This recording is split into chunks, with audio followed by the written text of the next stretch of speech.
Hello, friends. I'm live. I'm here, gang. I'm here. Give me a second just to, loosen up the old vocal cords. La la la la la la la la la la la la la. I'm gonna have a lot of talking today. Like a lot of times as a moderator for these things, I don't have to talk much, right? Especially if it goes well. If the show is going well, I don't have to talk a lot. I can just let other people talk. They have a lot of back and forth. I don't have to interject too much. It's really good. It's really nice. Rory, hello, hello. I'm late. What do you mean I'm late? It's 5:53. I'm early, if anything. 𝕍𝖏, welcome. Welcome, brother. Yeah, we are live, and we are going to have a show for you today, okay? We're going to be talking about one-state solution. Is it a realistic path forward? Rabid Wombat with the sub. From the river to the sub, I support 𝕾𝖍𝖎𝖙. You're going to have to help me out with the pronunciation of that. But thank you for the 17 months. Colette, hello. Linda Lake Butter name. Hey, 𝕾𝖎𝖙, what's it going? How's it going? Welcome, welcome, welcome. Oh, and a hype train coming in. 200 bits from 𝕍𝖏. Take my bits. We are starting off. Man, maybe I should go early more often if you guys are going to reward me financially. 𝕾𝖍𝖎𝖙? 𝕾𝖍𝖎𝖙 is a weird name, okay? Yes, you got acknowledged. Of course you got acknowledged. I try to acknowledge all my early birds. My little early birds. I am your worm that you are getting because you are all early birds. So I try to call out when I can all the nice things people do for me. Destiny got me sick. Maybe. 𝕍𝖏, thank you for the other bits. Also start using highlighted messages or messages with bits on Twitch as super chats. There's a way that we can like pin bit or there's a way I can call out, like this is a new feature that Twitch has where I can call out cheers or bits or whatever. I'm gonna be real with you. I don't know how to do it. I'm hoping my mods can start doing that for me. Jenny Burns, welcome, welcome. Christian, hello. But yeah, I absolutely want to start doing that. Definitely, definitely. I am. You're coughing. Destiny is sick. He went offline. I'm here to blame you. Yes, me and Destiny. We had we're very close, if you know what I mean. Okay, you know what I'm saying. Swapping that spit, and unfortunately, it's going around. I did burn my thumb, gang. I don't know if you can see it, like the red spot, right? I got scalded a little bit, a little blister growing there. I was making my dinner, and the scalding hot steam came out, and when I opened the lid or whatever, and it got me. I'm usually more careful. Thought it hurt. Oh, Olake. Yeah, Olake. Join the waiting room. Join backstage. Give me like 4 minutes to talk to my chat though. Well, in case you're not listening, I'll just actually answer your DM in case you're not here. Yeah, jump backstage. I'll pull you in like 5 minutes. Finishing a hype train. And speaking of the hype train, gang, we got 2 minutes left on this thing. It's a season. 𝕍𝖏, look at you go. Level 2 incoming. 1,600 bits. What a champion of truth and justice. Oh my goodness. Look at him go. Come on, drop some gift subs. Drop some super chats. You guys want noticed? I'll notice your super chats every single time, every single day. This is how we do it. Hello to the Whick Nation. Go vote for a tier 1 sub. Thank you, thank you, thank you. Can we get to a level 3? I don't know. Only you can help me do that. Will we be one Whick Nation? Right now, we're divided. We have YouTube, we have Kick, we have Twitch. 3 nations. 1 banner, okay? Maybe with enough love, we can end the apartheid that is the Whick chat, okay? Where we have different rules for each of these different groups, these ethnic groups within my community. Am I an apartheid state? Oh, maybe. It's possible. 𝕍𝖎 gifting a sub to Rory. Let's go. First time chat. Let's go. Let's go. Let's go. Let's get it done.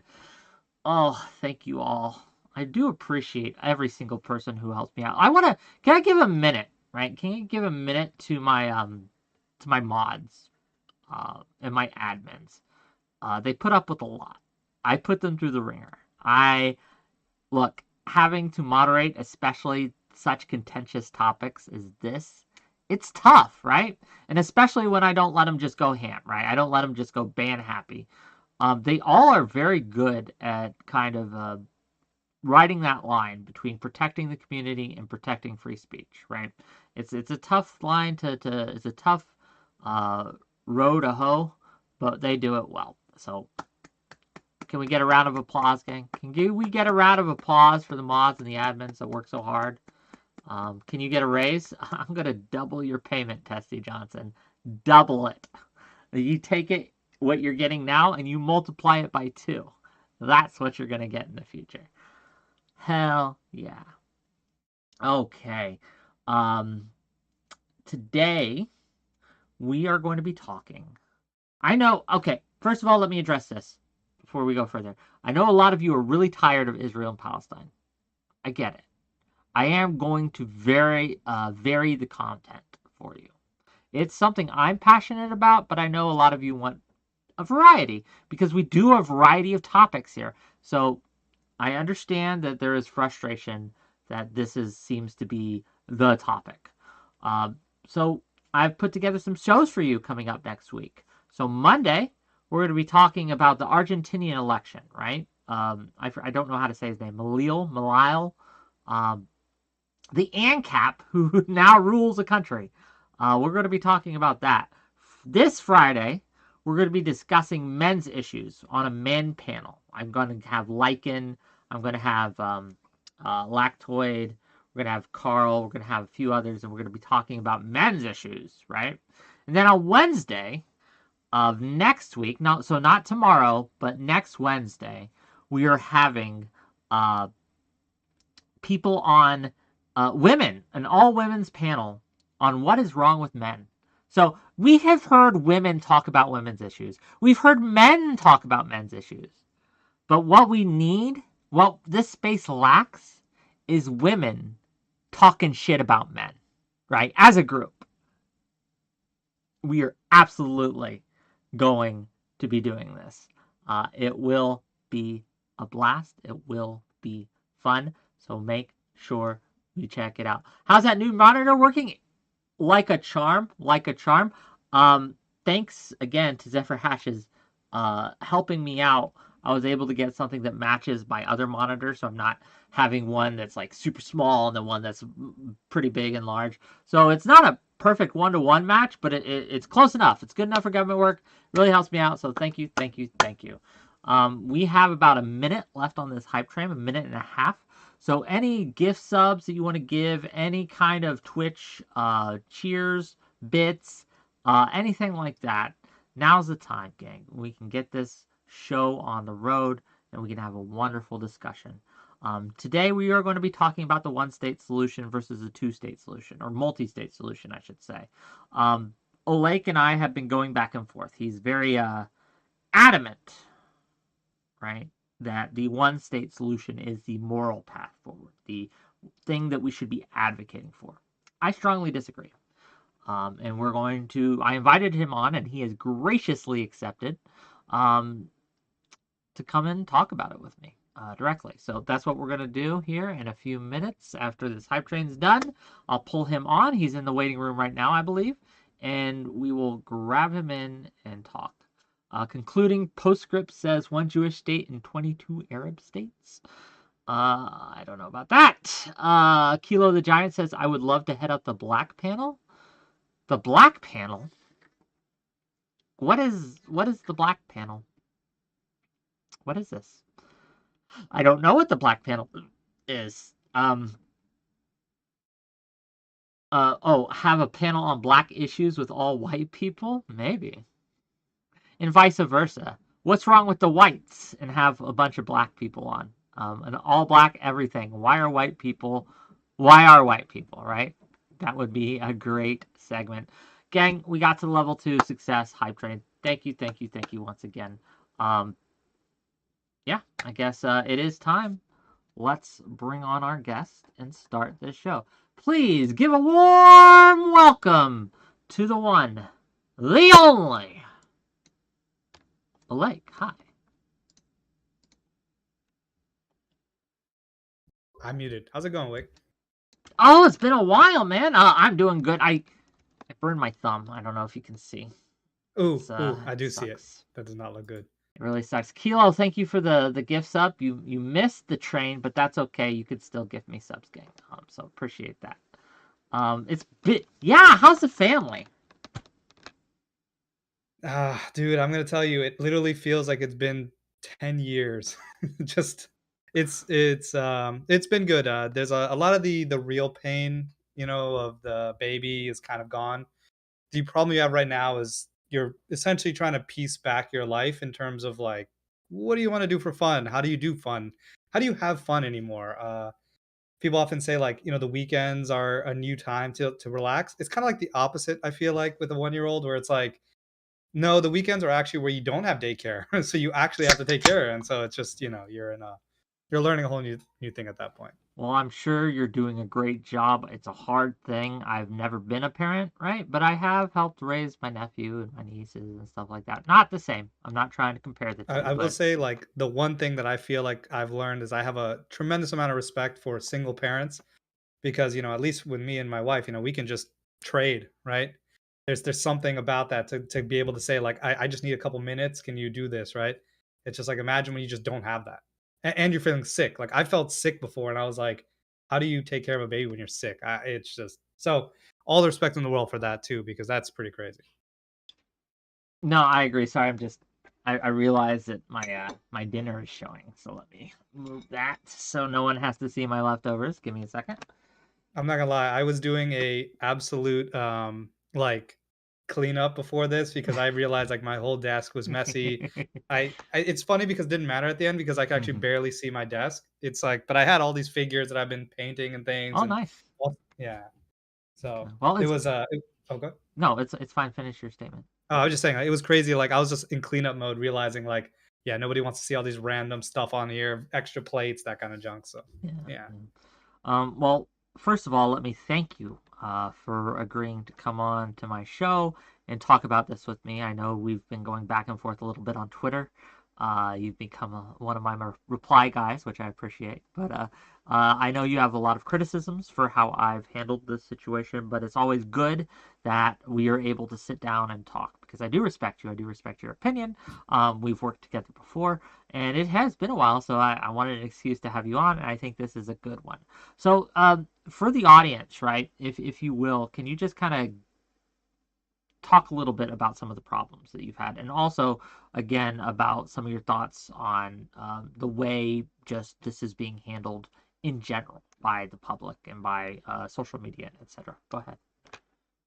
Thank you for that, Wick. And I mean, I will say, like, the reason that I think I reach out to, and I reached out to you to talk about this as well, was just I think I want to have a discussion with somebody who is willing to listen, right? Who it's not about being right or wrong. It's not about turning something into somebody changing their mind right away. It's just about having a discussion and hopefully bringing up points that I think just don't get mentioned a lot.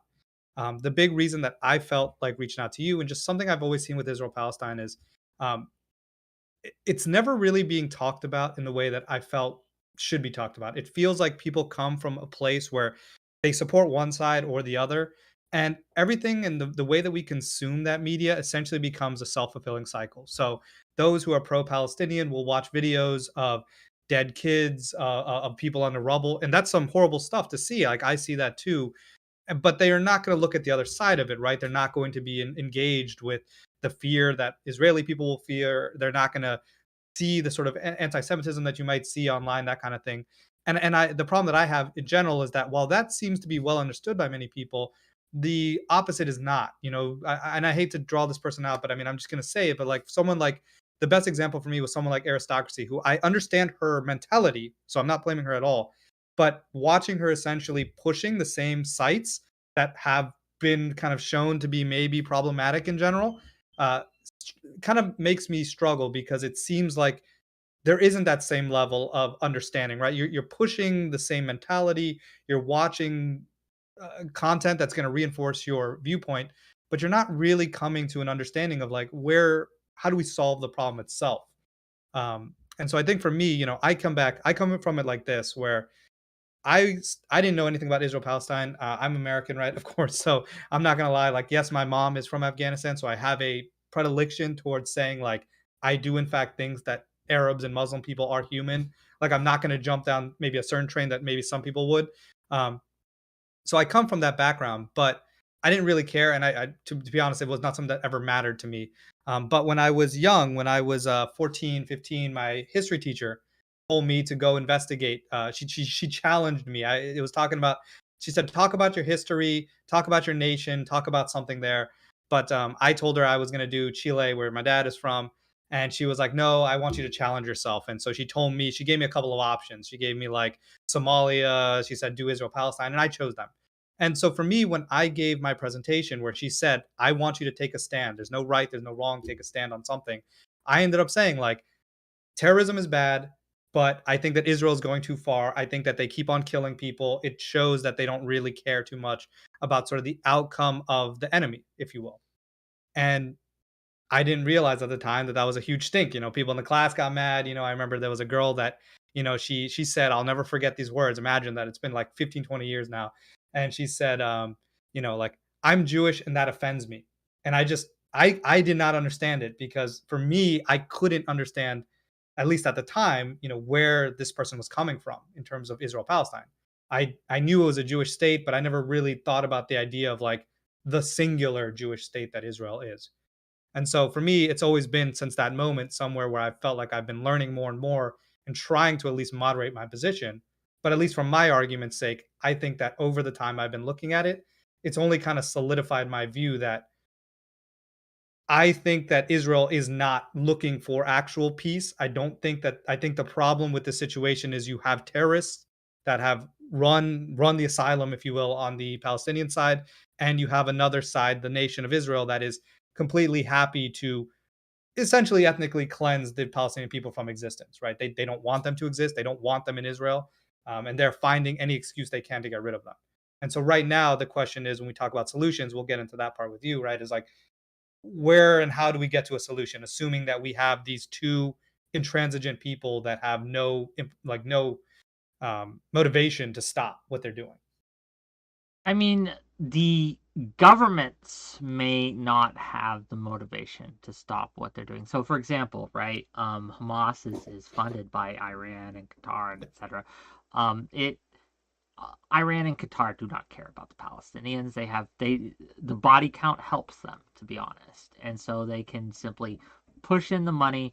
Hamas, again, for they're fanatics, and they are willing to die for their cause, right? And they're willing to take everyone with them, and so you have this situation where no, this is they. I spoke with some people yesterday, some Jewish voices yesterday. I don't know if you saw that, but one of the things they said, but echoed, and it is true, right? That this is by design. The everything that Israel has done is kind of playing into their hands in a lot of ways, right? Hamas wants the body count to be high. It wants everyone to be, seeing those pictures of the rubble, etc. So this is being weaponized in a very real way, because you're right. And at the same time, right, um, we have Netanyahu and the Likud. They want to, again, we talk about from the river to the sea being problematic. They use that terminology to talk about how that's the Israel. They want a one state solution, right? But they want it to be a Jewish state, right, Yeah. where there is no Palestinians or very little Palestinians, right? And Essentially, the way they usually call it is Jewish supremacy, or in this case, Palestinian supremacy. But yeah, the idea of there is a supreme race, if you will, or whatever you want to call it, ethnicity at this point, that runs everybody else. So whether that is low Palestinian counts or no Palestinians, or let's say by Hamas's standard, no Jews at all, they're gone. Um, for whatever they say by that, whatever anybody means by that, that's sort of, yeah, the supremacist Yeah. state, if you will. And this, I guess, is where we get into the issue I have with the one state solution.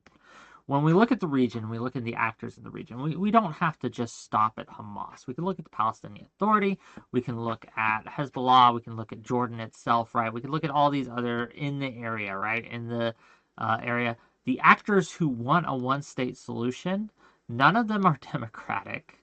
None of them want a side by side secular state where they all just have equal rights. No one there wants that. So when people talk about wanting a one state solution, it does not meet the realistic standards in the way that the two-state solution does. And now I'm not saying, and I want to be clear, that the two-state solution is close. Like, it's not.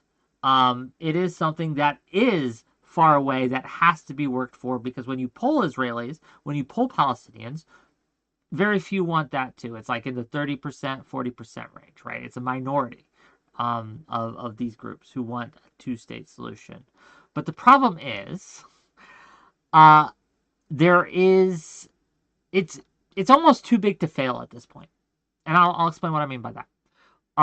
The idea of two states has been bought into by not only people in the region who are working towards peace, Saudi Arabian government, etc. Also, the Western governments and things have, again, Macron in France, I believe, called for it once again. Biden is trying to work towards it.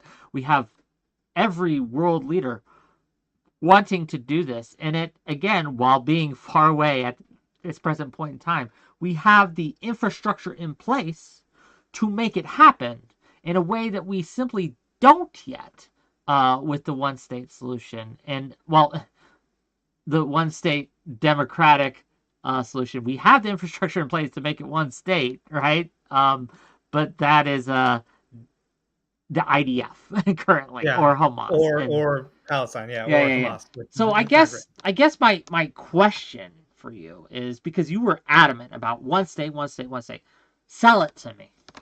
Yeah. So let's go through kind of the points I think you were making, just to kind of, why I think that there's the first point that I think we always have to struggle with is that I think that the two-state solution is considered to be standard or good, that it's closer, if you will. As you said, not very close at all, but let's say closer than the one-state solution, right? That's kind of the implication that I think most people have. And I think that the one problem we have with that is it's only by the words that you get from leadership that's why it's said to be that way. They don't, it's not really closer by any means, because you still have to answer much more difficult problems that just people don't want to talk about, right? The easiest one that you've probably always heard about, though, is resettlement of the settlers, right? The occupiers if you're a Palestinian, but settlers if you're Israeli side. And the idea is that you have to get rid of those people. Because they can't be in that state. By most measures, those people will not want to be in that state, and the people that are there, Palestinians, will definitely not want them to be in that state, essentially. And so the issue you're going to have is, there's big problems that need to be resolved. Now, as you said, some people say it's too big to fail. I don't really believe that at the end of the day, because truly, I think America decides this solution through its own pressure. Israel's getting to the point where I think it doesn't need to care anymore, and that is a clear something that we need to understand, is that for a long time Israel was very beholden to what America needed, because they were very heavily funded by America. But at this point, yes, they do get aid from America. They do want it. It's really hard to break their own military industrial complexes, needs and desires. So losing $3 billion or whatever a year that we give them, yes, it would make them recipient. They would listen to us, essentially. But I still think at this point America holds a lot of sway over that. If America starts to push a one-state solution, I think a one-state solution becomes a more realistic option. And that's a problem that I generally have with people online. That's fine. Like, it's not you particularly. It's probably more like, I think to me, I'm a little frustrated that, like, I've seen like Brianna Wu, you, Destiny, people that just kind of like flippantly throw it out like it just can't happen. I don't think you've been a person who's done that very badly. I feel like other people have You made. can, if you do think that, you don't have to like be kind or anything. We're No, arguing right I now, so think you can I'm be much more clear. concerned with people. Well, I'm much more concerned with like what I think I saw from 𝕵𝖎𝖙 and from Destiny in particular, who essentially do like leftists are shitheads because they want this one state. They're living in the dream world, and it's like, yes, there is a dream, there is sort of a fantasy to all of this, but functionally speaking, the two-state solution is also a fantasy because yes, we say everybody wants the two-state solution to happen. Nobody wants it to happen. Everybody wants their vision of the two-state solution to happen. So the same thing you brought up where okay, there's this, Israeli supremacist state or a Palestinian supremacist state. Those are what people want with a one-state solution. The same thing exists for the two-state solution. Israel wants a completely essentially turned into a Bantustan, right? Just like little enclaves of Palestinians that live in a state because then they don't have to do anything. Then they don't have to give them water. They don't have to give them food. They can just let them suffer in their own little Bantustans where they can't do anything. They won't. Israel can blockade them. They can do whatever the hell they want, and those nations are kind of screwed at that point. Palestine, on the same case, says, "I want a state." Right? They want their own state, but their state necessarily takes away Israeli dominance in that region. Because if you create a state that has all these lines and cuts up Israel because you need to merge Gaza and merge the West Bank into one kind of contiguous region, you are effectively taking away what Israel has right now, which is a sort of full state that it can do whatever it wants with. And so, Israel would have to open up its borders. It would have to create highways for Palestinians to go through.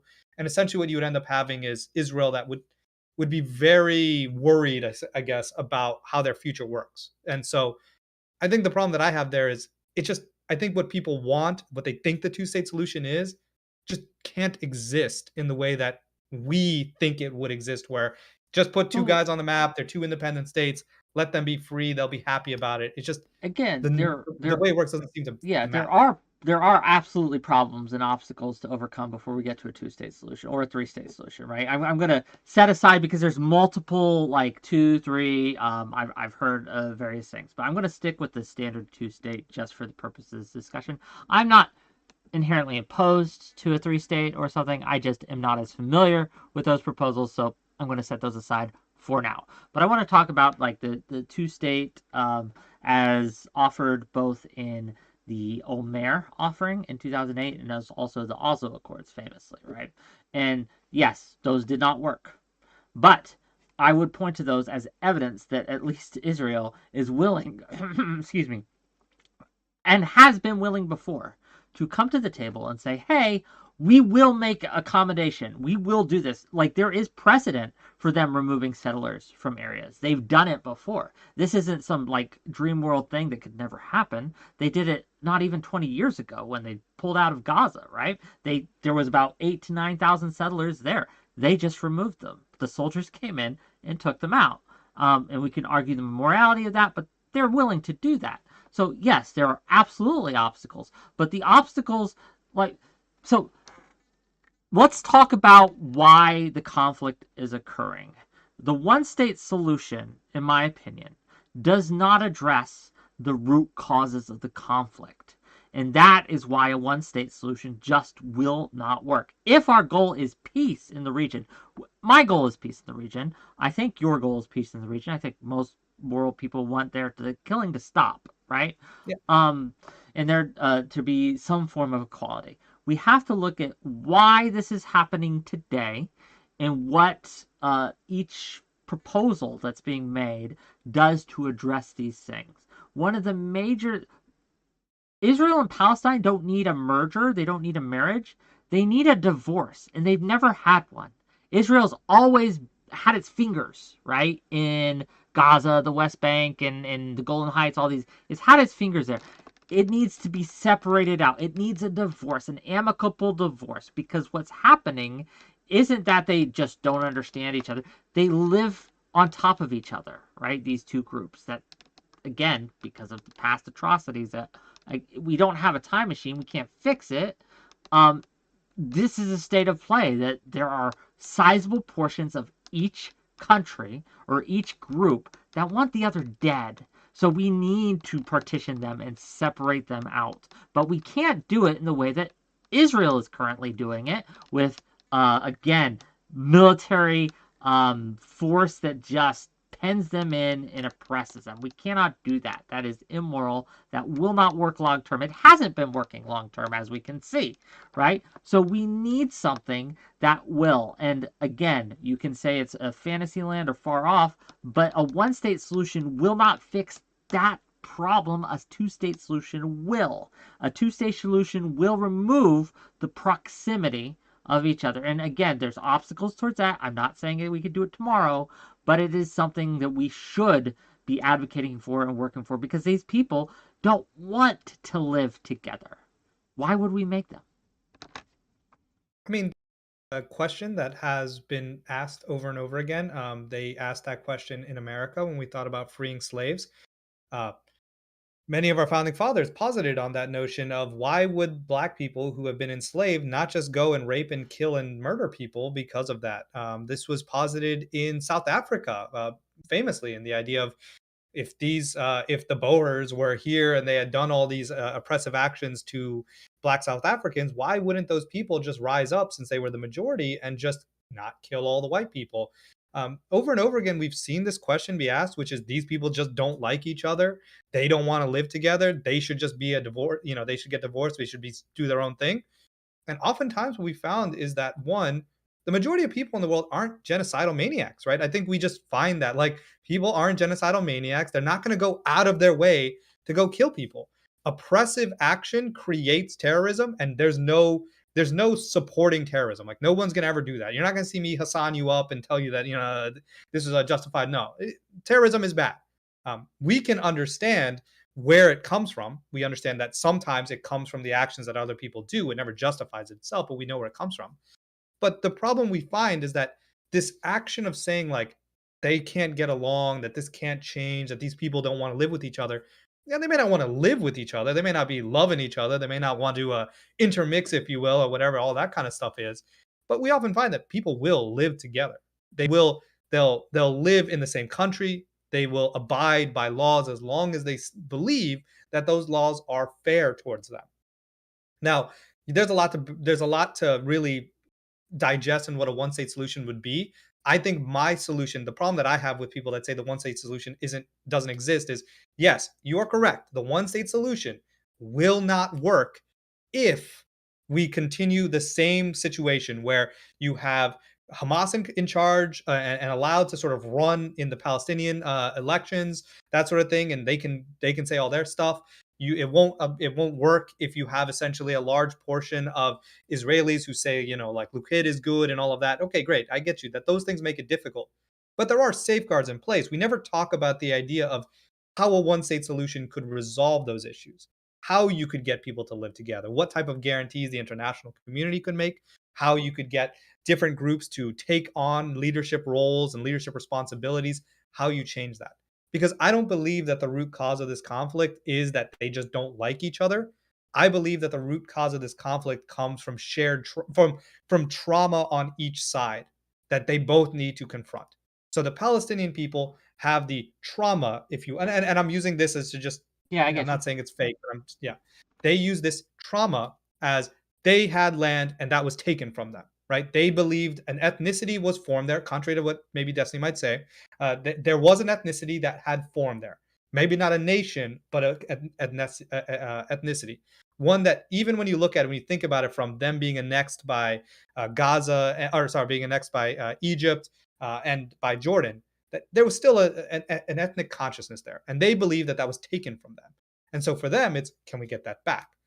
Israeli people have a trauma, which is there was a genocide of Jewish people in Germany that for them, they cannot, and I'm not going to say get over, but they cannot get past the idea that without a state that is Jewish supremacist, they could at any point be genocided again, which is a legitimate fear. It is a legitimate thing to worry about. It is a trauma that is very difficult to break through.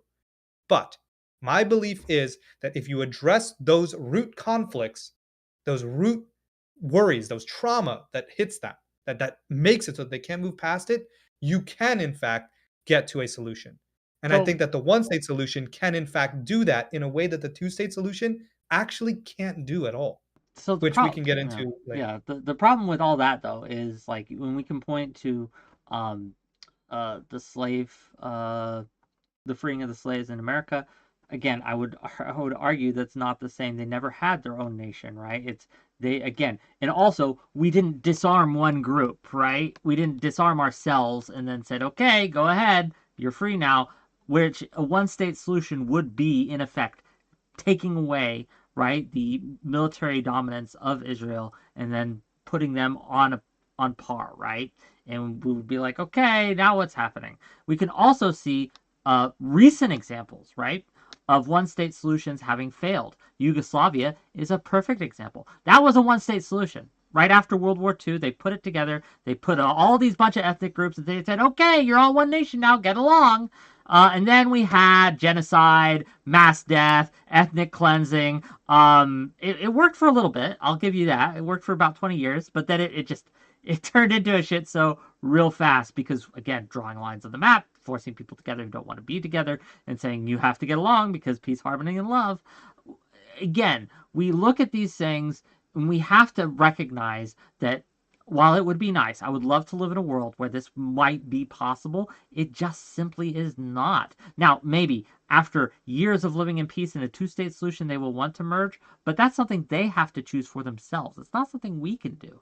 And this is one of the problems I have with the discourse is there's a bunch of people who don't have skin in the game, quite frankly, who are sitting here on our couches, in our chairs, and trying to dictate the will and the actions of people in other countries who have no connection to us, right? So again, if they don't want to live together, why are we making them? Or why are we pressuring them into it? When there is a solution that they both want, right? The people, at least, the governments are a problem. The governments are an obstacle to any solution. Let's just get that out of the gate. Netanyahu, obstacle to any good solution. Hamas, obstacle to any good solution. So those two need to go. Hamas is getting their ass kicked right now, and Netanyahu's polling is in the toilet.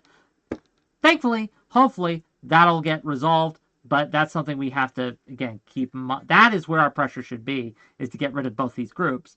But that aside, what comes after? The day after, right? And this is the problem I have with what the IDF is doing now in Gaza, is they don't have a plan for what happens next. What happens after we get rid of Hamas? And they need that plan. I think the plan that we should be, as you said, the U.S. does have influence over Israel right now. It doesn't have as much as maybe some would wish, but it does have some. I think that we should be advocating for our leaders like Biden to use this influence in a way that I think will be most efficacious today.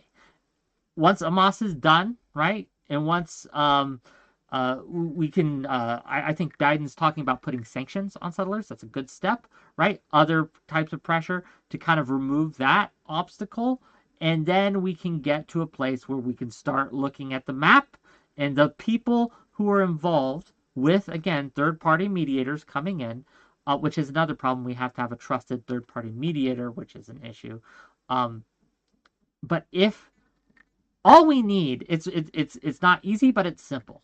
All we need for a two-state solution to be possible within our lifetimes is a Palestinian leader who wants a two-state solution, an Israeli leader who wants a two-state solution, and a third party willing to not only negotiate with them, but also enforce it. And I think we've had that before. We got very, very close with the Oslo Accords. Unfortunately, because of extremists in both camps, both the PLO at the time with the suicide bombings and the right wing of the Israel Likud just popping Ravine. Yep. It was unfortunate, but it was close, and I think we can get there again. Yeah. And again, the two-state solution in and of itself could still be successful. I agree with you. Yeah, I mean, it could be. I want to just hit a couple points that you had said. One of them that you had mentioned with the one-state solution was we're taking guns from the Israelis, we're putting them on equal planes.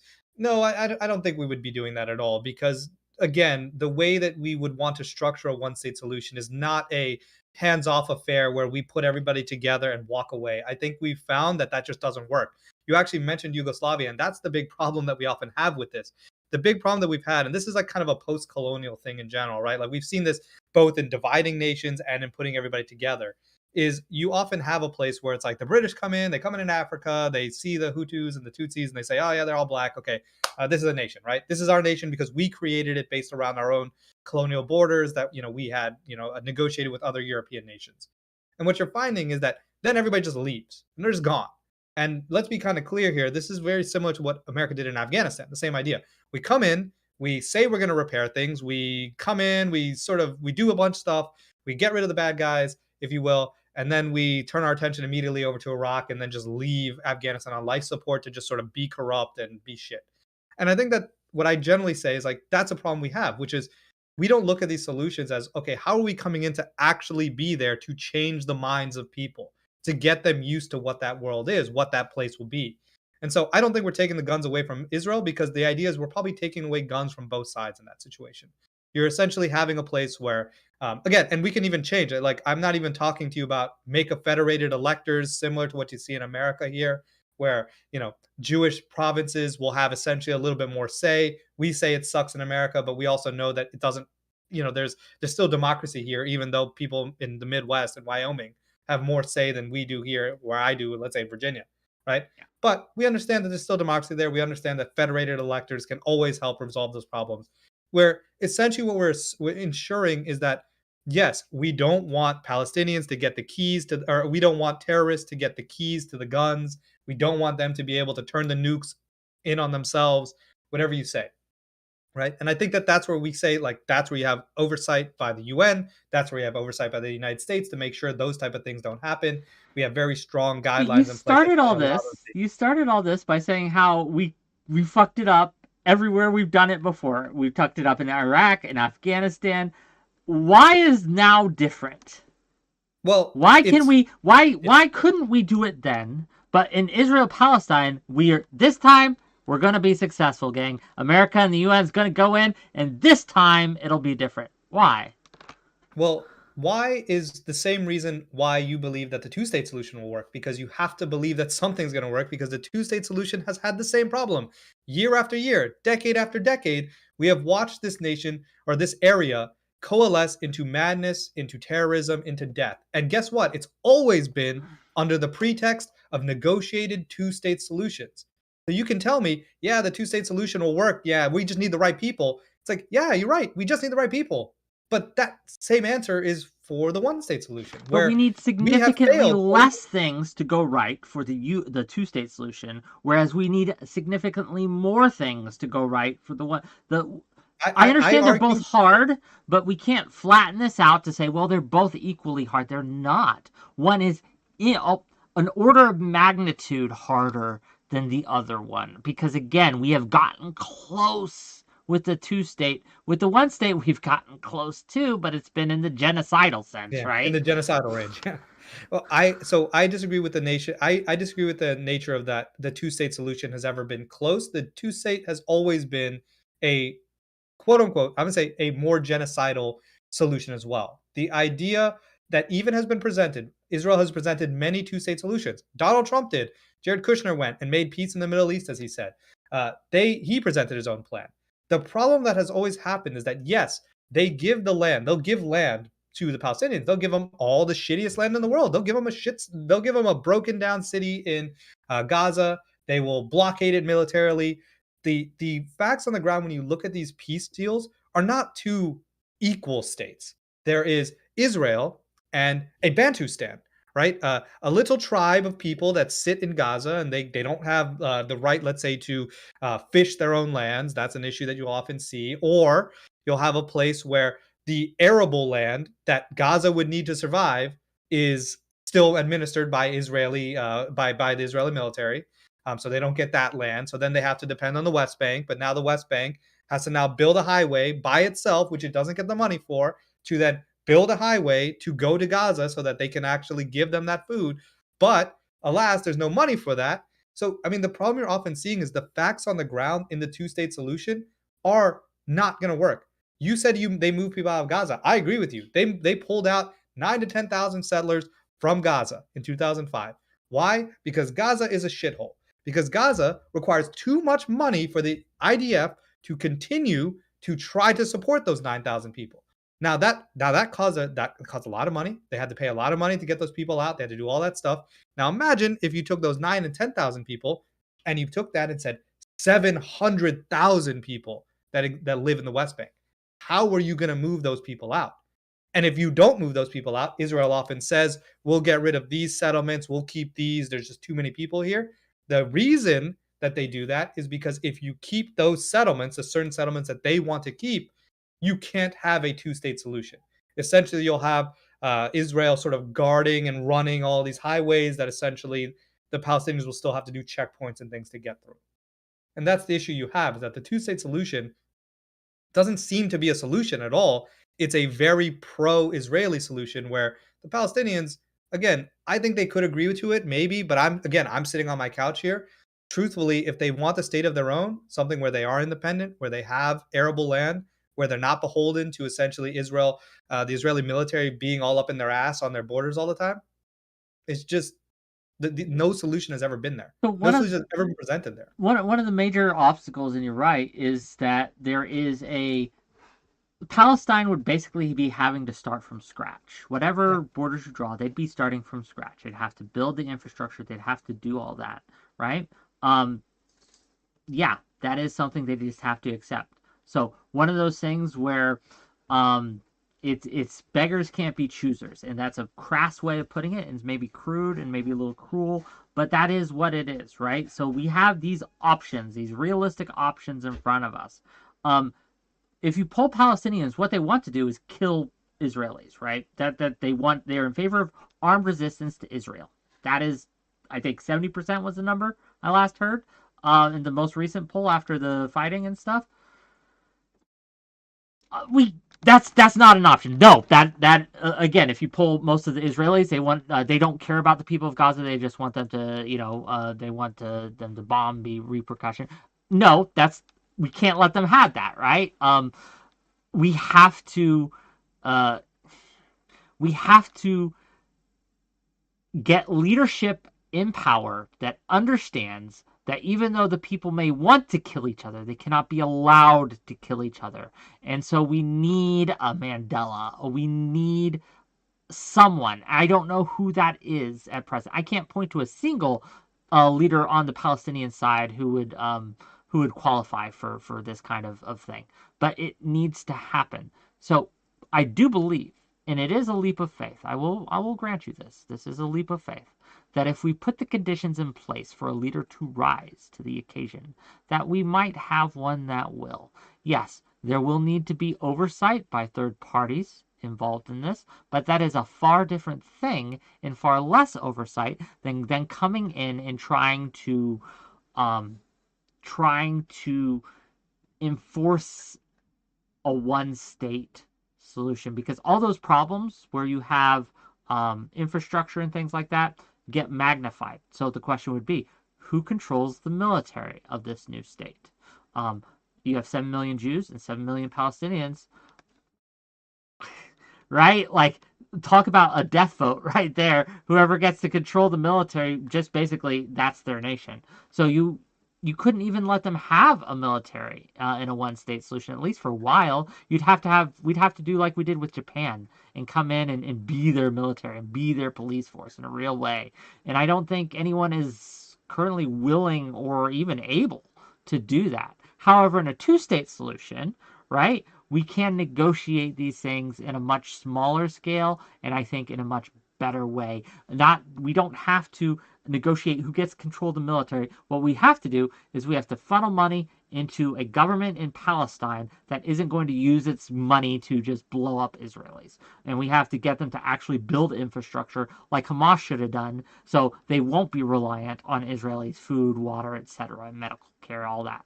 And they can actually have their own state. So again, you do have obstacles to both paths, but a one-state solution is just, again, not in the cards. But I mean, what you've said is the problem that I think when you start thinking about that, right? And you start saying like, okay, we need to have a Palestinian state that can't have weapons, that can't be allowed to do those things, right? Can't be allowed to build up its military.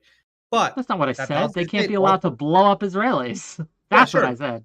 Well, I mean, blow up Israelis, but how do you guarantee that if they have a military, right? If they have a defense force, I mean, the Israeli defense force, the IDF is a defense force, and they're all up in Gaza right now. So, I mean, we know that there's no way to guarantee that. They have to be almost Japan. They have to be like Japan, where they are not allowed to have a military. But if that's the case, how do you bring in money for infrastructure? Who's overseeing it? Who's running it? As you said, is The the government. Palestinian state is going to exist almost in sticks and stones, if we're being honest, right? The infrastructure is not going to be there. How do you deal with that? We haven't even talked about the fact that that Palestinian state has to use the same aquifers, has to use the same water sources, the same aquifers, a lot of the same power grids as the Israelis will have to use. So are they going to build all that up themselves, or are they going to share that? How do you share that? Because there's going to be a lot of Palestinians that need water.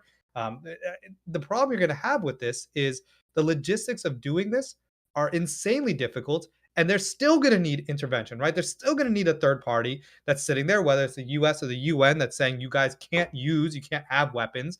You're going to have to somehow monitor their elections, because it doesn't really make much sense to me, at least. And I'm just a pragmatic, realpolitik man over here on the left, of course, which is you can't allow them to have a guy like a Hamas running their country to start on day one. So you're going to have your foot. You're going to have to push. You're going to have your foot there.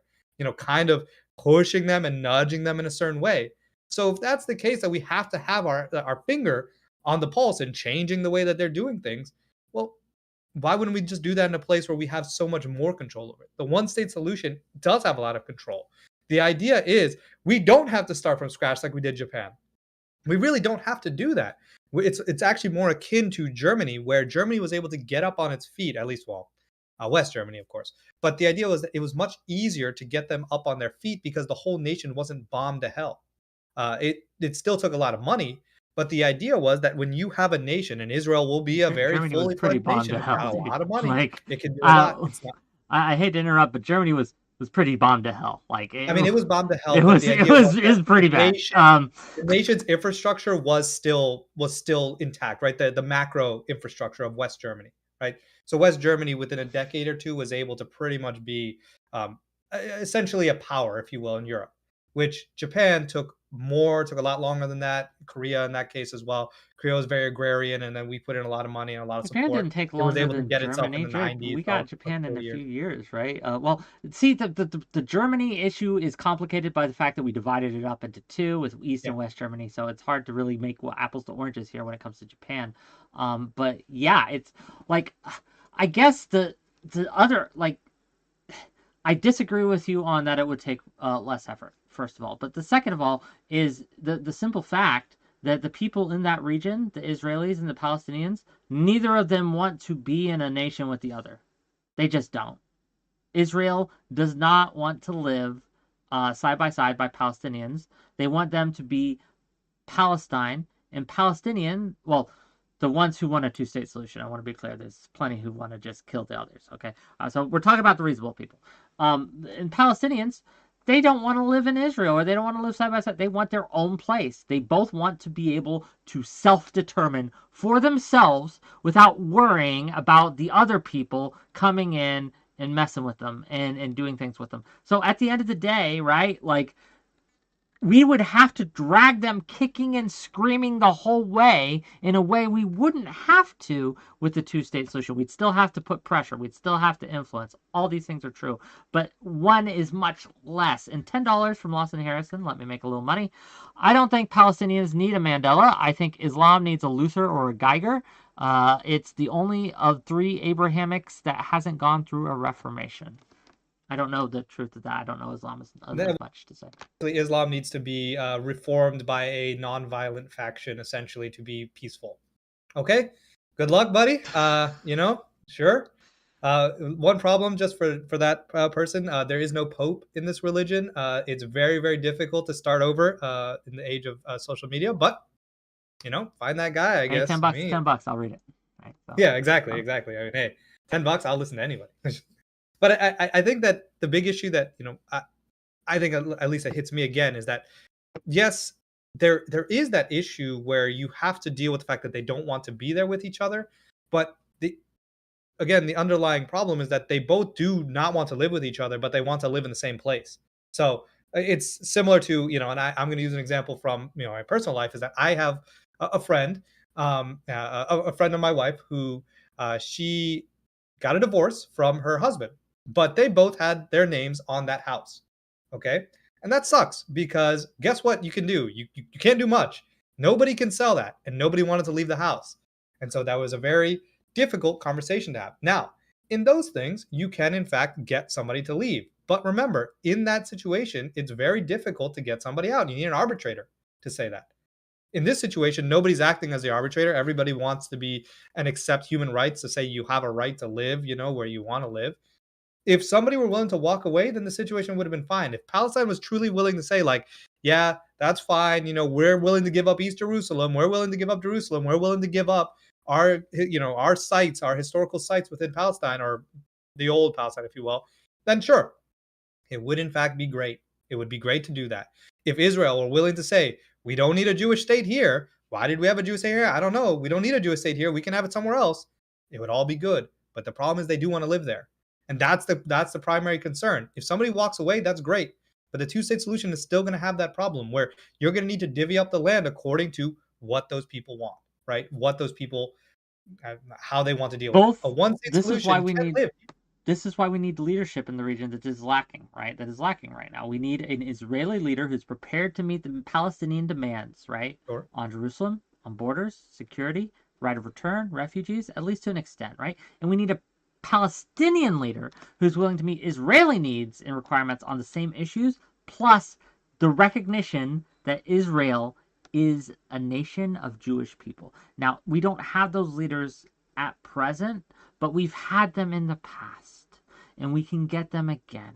Unfortunately, again, it's very complex right now, but we have been close to a two-state solution before. We can get there again. The one-state solution does not have any party in the region advocating for it. None. Not a single one. However, in the Israeli government, you have, I'm not going to try to pronounce the name, but the Arab-Israeli coalition, they have a name, I'm not going to try to pronounce it, the Israeli-Arab coalition advocating in the Knesset for a two-state solution, right? It's something that is on the table in a way that the one-state solution, at least a one-state solution that doesn't involve genocide, is, right? And again, we have to recognize that we cannot be forcing our values on these people to that extent.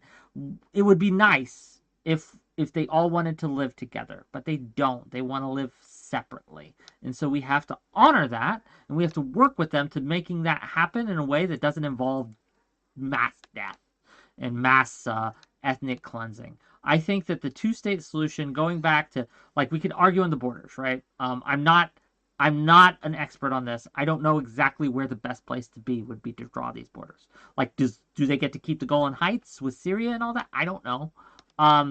That's a question. But we should be facilitating the people in that area to make those decisions. What we should not be doing is trying to kind of push this weird kind of hegemonic Western idea on them. That's where I have a real problem with the one-staters, right?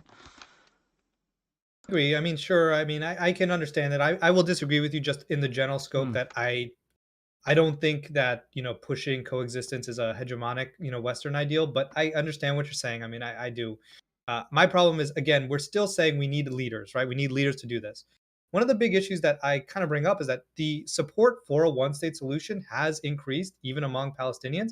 It's still pretty low, but it's starting to increase because people are understanding that the facts on the ground make a two-state solution almost impossible, right? Without very strong leadership, as you're saying, without guidance, without a hardline right-wing Israeli government. Regardless of Netanyahu's there or not, 𝕾𝖍𝖎𝖙 is still going to make the next one. They're probably still going to run the coalition after, even if he's gone. The problem is you're not going to have the people in place that are ready for that type of thing. So the only problem you're starting to see is if nobody's willing to budge, if those leaders don't exist, then we have to work with the leaders that we have. And the problem that we get with that situation is the leaders that we have are not interested in a two-state solution that's fair. The only way to potentially resolve it is to enforce a solution that we can say is as close to fair as we can make it. which is the sort of democratic solution that people want to say. But we'd Again, I get have it. to That's do pie in that the sky. at the objection of the leaders in those states. It would be, honestly, it would be a colonial action. We would be going in there and saying, we don't care what you want, leaders of Israel. We don't care what you want, leaders of Palestine. We are going to make this happen regardless of what you say What and if what we you start want. with just and one thing I want to just put out here is one thing that and this is my biggest problem with the situation is what if we started with something simpler, right? We're talking again, this could be a decade long that takes whatever. What if we started with a more simple action, one that I think is my problem with the people that talk about this online, which is the idea of dismissing this out of hand as a pipe dream, as something that we shouldn't discuss, put on the table, really illuminate to these audiences as a viable solution. This is what it's going to look like. Let's pontificate. Let's think about what the solution is going to be. People have talked about, again, the UN coming in and running military, ensuring that's there. America doing its colonial thing, right? Make a base, make some bases there, really solidify Israel as a place where, Hamas can't get a foothold with the power that, if it's a one state solution, etc. Why don't we have those conversations? Why don't we present that as a legitimate option? Let's start to push that narrative so that we can see where it goes. The problem that we have right now, at least in my belief, is that the two-state solution is accepted as the moderate choice. You can't say one-state solution. That's trash. That's for little kids. That's for the teenies. All that kind of stuff. But of course, the problem we're seeing is that that's what the young people in Palestine, the young kids, remember, a lot of them are under the age of 18, over 50%. The young people in Palestine don't see an option for the two-state solution. They might want a two-state solution, but they don't see it as feasible anymore. Now, there's a lot of racism in there. A lot of Palestinians want a one-state solution because they believe that God will eventually give them the power, to take over the region, if you will. Many people understand the demographic destiny question that's being brought up, all that kind of stuff.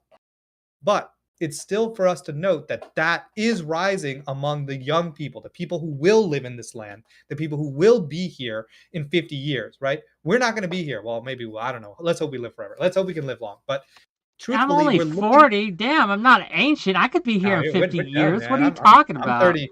I'm 34. I feel like Yeah, I'm dying already. So, go on. but I think that when we look at it, right, that's the kind of concern that I have in this situation is we are seeing a shift. We're seeing the realities, the facts on the ground kind of starting to settle. People are starting to understand that the two-state solution isn't going to work as it can. And yet we see such a strong push from certain people, right? Certain actors in this region that say we don't want that. Of course, Israel doesn't want a democratic solution because you could institute that very fast. And they don't want that. They want to ethnically cleanse the Palestinians. Okay? They don't want them. They just don't want them on the land anymore. Of course, Hamas doesn't want a two-state solution because their power comes from being oppressed.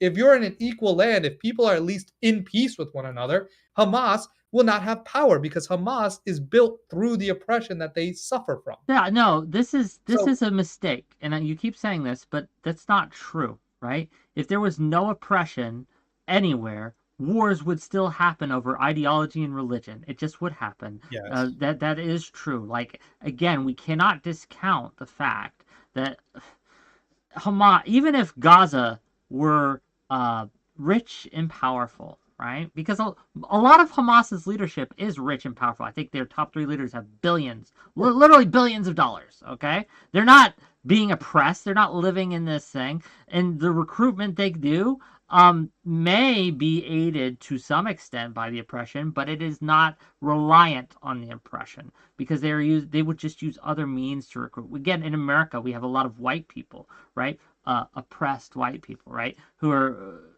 again, they're not oppressed. They're doing pretty well, and yet they feel like they're under this constant threat and they have to take up arms and do Nazi shit, right? That happens. We could see that happening all over in countries that are rich and countries that are poor.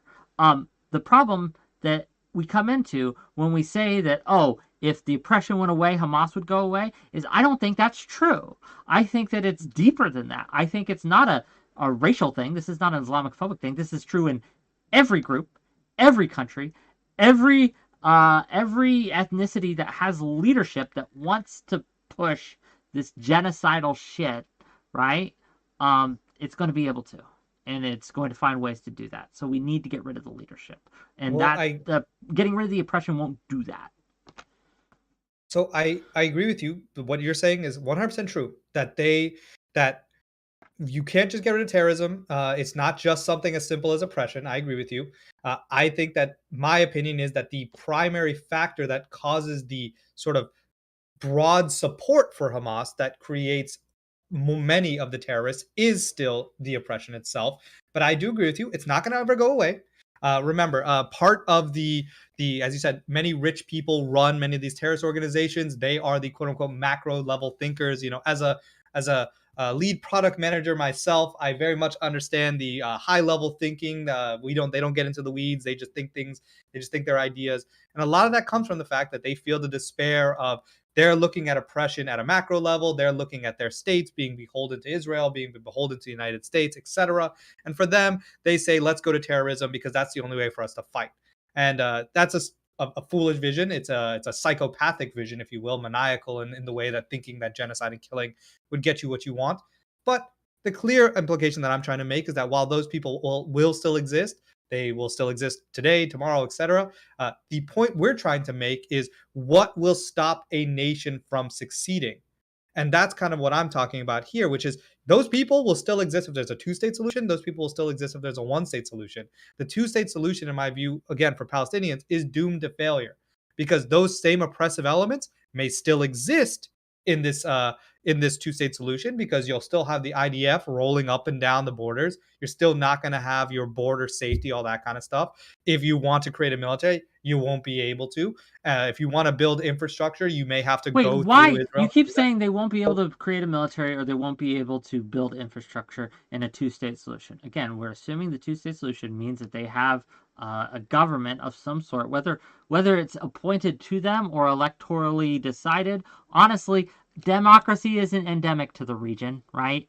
Most of the successful Arab states aren't democracies. They're what do they call it? Not caliphates. The other one. Yeah. They're Parliamentary monarchies, but yeah, monarchies in general. you know, there's a word for it. Emirates. They're emirates. And so right, so we're assuming in a two-state solution after we've gotten there that they do have a government that is interested in making the two-state solution work, right? A big assumption, I understand, right? But again, why would they not be able to? And this at that point, why would they not be able to build the infrastructure and things like that? What would stop them? Well, so on the military side, again, we probably wouldn't want them to have we wouldn't want them to start building up weapons for the obvious purpose that there would still be terrorist elements. We'd have to question that notion. Do you want to give money to a nation to do that? And remember, they don't have any money to do it themselves, so they're going to need aid. And the question is, are we going to condition aid? We probably should. I think conditioning aid, even to Israel, to everybody, is a good idea. So we're going to need to condition aid. So you're probably going to say you can't have a military. It just makes sense that you need to remove the terrorist elements. You need to ensure that the Hamas is not the first elected government that comes in. Uh, as you said, maybe you don't do it the democratic way, but if you make that argument, then I'll just make that argument to you on the one state solution, which is why not just take away their democracy, just do the same exact thing. If Because that's the case. in one case we would be removing right a nation that is successful. Israel is successful. We would be removing their agency, taking away their stuff, and in the other we would be giving someone stuff, right? We would be giving aid, and there's a fundamental difference here between these two things, right? Once again, anyone like I hate to harp on this point, but this is what the reasonable people in the region want. They want separate nations. Let's give them separate nations. And anyone trying to like, But Wick, this is the problem. Like you say they want it. I agree. And white Southerners didn't want black people there. They said go send them off to Liberia. But we didn't do that because it wasn't economically feasible to pick up hundreds of thousands of black people and send them across on boats we to aren't sending Liberia them or wherever across it the was. ocean. We're moving across the street in some cases, right? Yeah, We're I know, just but now moving you them gotta down pay the people out. road, Now right? we have rights. We have human rights, and you can't just pick up settlers and be like, you gotta leave. They can Now, decide to maybe we're become going down that citizens path, of the but Palestinian nation if they want. They don't have to leave. Now, a lot of them would want to leave, I understand, right? But again, there is no solution that doesn't that doesn't cause problems for people, right? A one-state solution would cause There problems. A there are two-state always going to be solution problems, would right? cause problems. The question we have to ask is which is more likely to lead to lasting peace in the region? And a one-state solution is a recipe for genocide and death, just like Yugoslavia was, right? We tried that in Yugoslavia. We put all these nations together in a big pot and said, okay, go forth, prosper, and be friends. And they just fucking killed each other after a few And what if decades. we just didn't say go forth and prosper and actually were there? You know, that I know what you're Who saying. is I going to agree. do this? Like we've tried this in Afghanistan, we tried this in Iraq. We don't have the will today or the ability to go and sit there in a decades-long process like this that would require us to violate the rights of two different groups of people, right? And violate their wants and desires and just sit on them. What is this? I just don't understand it. I don't get it. Okay, Why so can't we here recognize that when we do that in the past that's been bad, are we not learning our lessons, right? well, we need to remember that one thing we need to remember again is that I do agree with you that we shouldn't generally be doing these things. But as moral humans, we also do understand that there are times where when people are doing bad things, you can in fact take away those rights, True. right? We just because Germany was killing a bunch of Jews and they were doing a bunch of weird stuff, like we can't just say, well, hey, national sovereignty, right? We're not going to Candace Owens it and say it's okay for them to genocide in their own territory.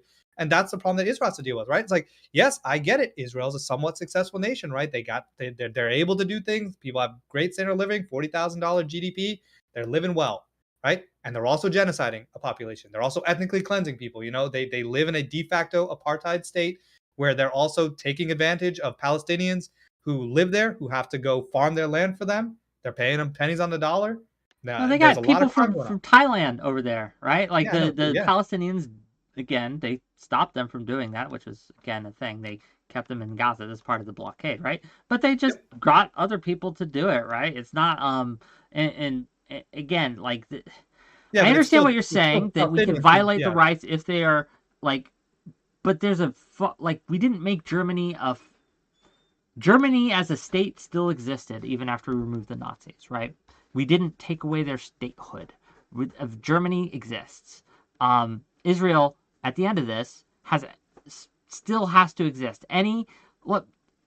The one state solution would fail in deciding what to call it, right? We would never get past the naming stage. Whether you to call it Palestine or Israel would blow it all up in bloodshed right there, right? I And so think if we you could can't get figure out people in what a to room call and it, tell them.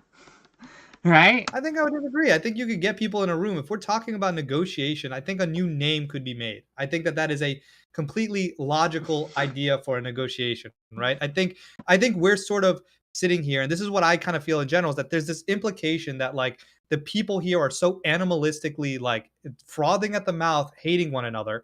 Yes, there are elements within those nations that do that, but really at the end of the day, we've seen this happen time and time again. I agree. Yugoslavia is one situation that I think we can take elements from to do better.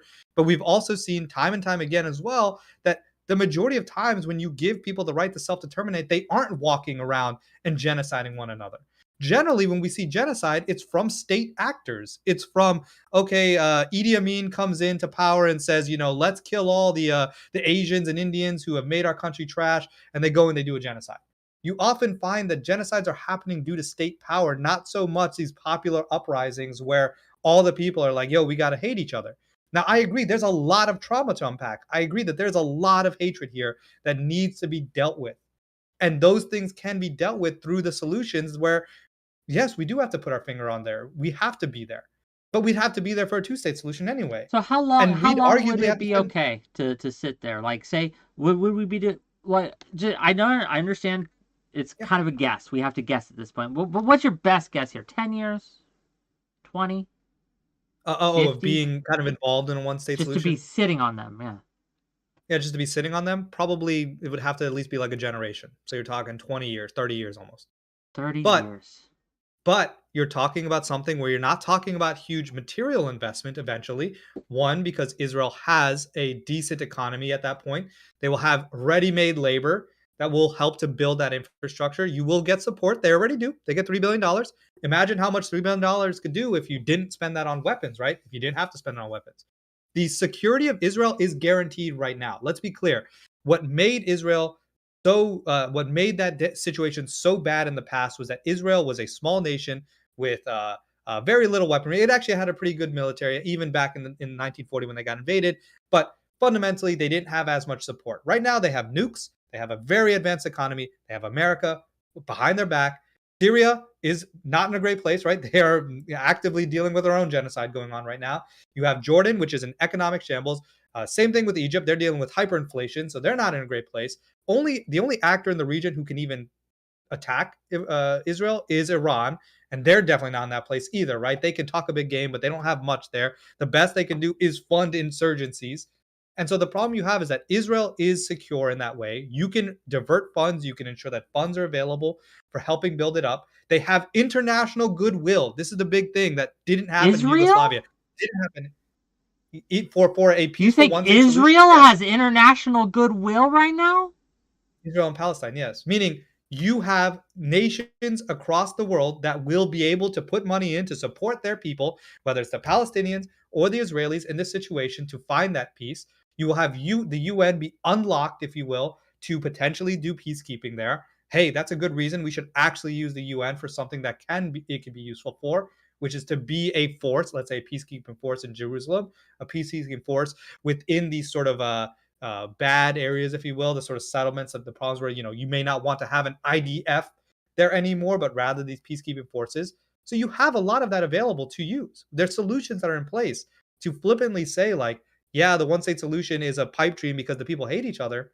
I still say, like, I agree they hate each other, but it seems to work in other nations. Not only do they hate each other, right? That's not the only factor at play here. Not only do they hate each other, and they do, but they both want to govern themselves. They want a national identity. They want a place to say, again, one of the reasons Palestinians really want a Palestinian state is because they don't feel that they've had one in the last 80 years. They feel like they've been denied this. They want a place that they can call Palestine. They won't accept anything less.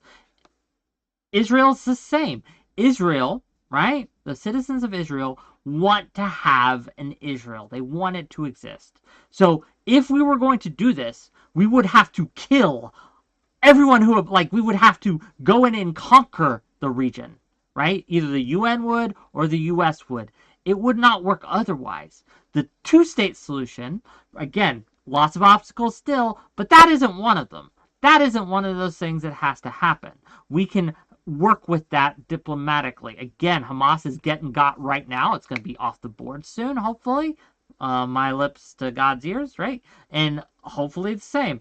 Netanyahu's going to go the way, Netanyahu's in the toilet right now. Hopefully, once he's gone, the coalitions and stuff can realign in a way that is much more favorable to some left wing, because we didn't have that. That's not a pipe dream. We had that 25 years ago. We did. We had a much more left wing leaning Palestinian parliament, or not Palestinian, Israeli Knesset. That again in 2000, even after Rabin was killed, they won an election on the idea of ending the occupation and creating two states. Right? Again, to act like this is like as far out as a one-state solution is wild to me. There's not even the same level. This is a problem I have with a lot of the rhetoric around this situation. We try to equate things that are not equatable, like, oh, Hamas is just as bad as Israel. That's not true at all. Israel does some bad shit, but Hamas does it like on an order of magnitude worse, right? And we try to equate there's a lot, okay, and it just, we need to kind of look at what is possible. That's what politics is, the art of the possible. So I suppose we could go in and conquer Israel. We could, but I don't see that happening, right? And Israel isn't gonna let us do that for free, right? They have nuclear weapons. They're not going to just. They saw what Ukraine happened to Ukraine when Ukraine gave their nukes up. They're not going to let that happen to them. So I think, but you're highlighting what I think is the primary challenge for each one, right? The challenge of the two-state solution is a physical challenge of the realities of the ground, which is you're going to have to expend a large amount of money, if you will, or to move people, etc. Right? So you're talking about a large physical effort to ensure that a viable two-state solution can be built. Because again, we can build a shitty two-state Bantustan, where Israel is supreme and all that. Okay, maybe that's what we're arguing. But I think we're both arguing here that we believe that the two-state solution is a fair solution for both sides, right? And if that's the case, you're talking about a lot Fairish. of It's never going to be It's fairish, never yeah, going to be fairish for both sides, right? yeah. Like It's never going to be each one's equal going to have because to sacrifice their ideal. They just are. It's just how sure, it is, sure. I mean, right? both sides will have to sacrifice their ideal for sure. Yep. I agree. But regardless, I said there's a lot of physical actions that need to be resolved, as you said, right of return, settlements, infrastructure, resource sharing, all that kind of stuff, right? You're going to need to do all that kind of stuff. The one-state solution technically resolves the majority of those just by the nature of the way it works, right? The right of return is fine because everybody's there already. But the problem is that it is going to require changing minds, as you said. Maybe this is a decade, maybe this is 2 decades long, right? Maybe it just requires leaders who are going to be able to stand up and do that. Maybe it could be as simple as, I don't know, Joe Biden standing up and saying it. Who knows what that would require? I do agree with you that that is the difficulty we have. The problem that I have with the way that the two-state solution is presented is that those physical questions, it may seem like they're easier to grasp because of the fact that they are physical things. Okay, well, let's move the settlement. Let's take this settlement. Let's put it over here. Let's pay these people. Let's say you're moving 700,000 people and you pay them all. I don't know. Like $10,000. I think that's probably kind of little. I don't think people would move for $10,000. But let's say you do that and you pay them $10,000, so everyone leaves. Maybe that's going to be 70 billion, 700 billion, or whatever it is. 70 billion, I think. And then if you pay them $100,000, which is usually the going rate and stuff, that's going to be $700 billion to move people. So yeah, maybe that's the case, right? Maybe people do those things. It's easier to wrap your head around it because conceptually there's an easy way to think about it physically. But I think that that's an immensely harder problem to resolve than the idea of a strict, strong resolution from the United States, pushed by the United States, both on Israel and on Palestine, or on Palestinians and occupied territory, if you will, towards the idea of what do we do? Can we make an integration? Can we make a one-state solution work? I think, and just my belief, I think if you start presenting that idea, I think if that idea is pushed as a realistic alternative, one that the United States, let's say, agrees with and says, we support the one-state solution, equal democracy, et cetera, et cetera. If you guys want to come together and do a two-state solution, go find out and do it. I think you would have so much more movement in the situation because you would be presenting vision, leadership, and allowing a Palestinian group, let's say, in the West Bank, probably not in Hamas, probably not in Gaza at this point. I don't know what Gaza is going to even look like in a few months, but let's say in the West Bank, where groups can rise up under that platform. Right now, that platform doesn't exist because nobody wants to present it. It's either two-state solution or get genocided. The same thing in Gaza. It's two-state solution or support Hamas because you're going to get bombed to hell. Let's run through this. So Biden tomorrow is like, okay, you know what? We've looked at it, and I think that you're right. I watched WhickTV the other day, and that Olake fellow made a very good point, and we should adopt this platform going forward. We are going to push for a one-state solution, secular nation, which is democratic and fair, and we're willing to put forth the effort, if you guys want, to do that. So what do we do when Israel and Palestinian leaders come to us and says, well, actually, we don't want that. We want a two-state. Can you help us with the two-state? Do we say, no, we need you to move to a one-state? Or does Biden say, well, we want a one-state, but you guys want a two-state, so we're going to help you get what you want? What do we do? I would be of the opinion, and again, I'm a radical moderate in this case. As much as I am a leftist, I am still more on the moderate side. I tend to agree with what you said, which is you come in, you present this as a vision, a viable vision. This is something that can work. Here's how we do it. Let's have that discussion. Let's make that discourse widely available to both Israel, to both the Palestinians. Let's make sure that they are aware of the fact that we want it, that we are talking about it. Not maybe that we want it, but that this is a very viable option for us to push for. And then if they then decide like, okay, oh shit, like we need to resolve, okay, whoa, these guys are going crazy and they want to come in with a two-state solution, I'm of the opinion that then you're not going to stop those things. Because as you said, it's their will to go do it. The problem is, how do we get to these solutions? I don't think the two-state solution happens anymore. That's my problem, is that there is no incentive by the leadership to do it. Netanyahu doesn't want a two-state solution. He's happy to watch Israelis get murdered. He just cemented himself. He was going to get arrested, I guess, for bribery or whatever. He's going to get. I think he's on trial for that soon enough. So he's happy to wait for to have this bolster himself, even though he kind of failed at that as well.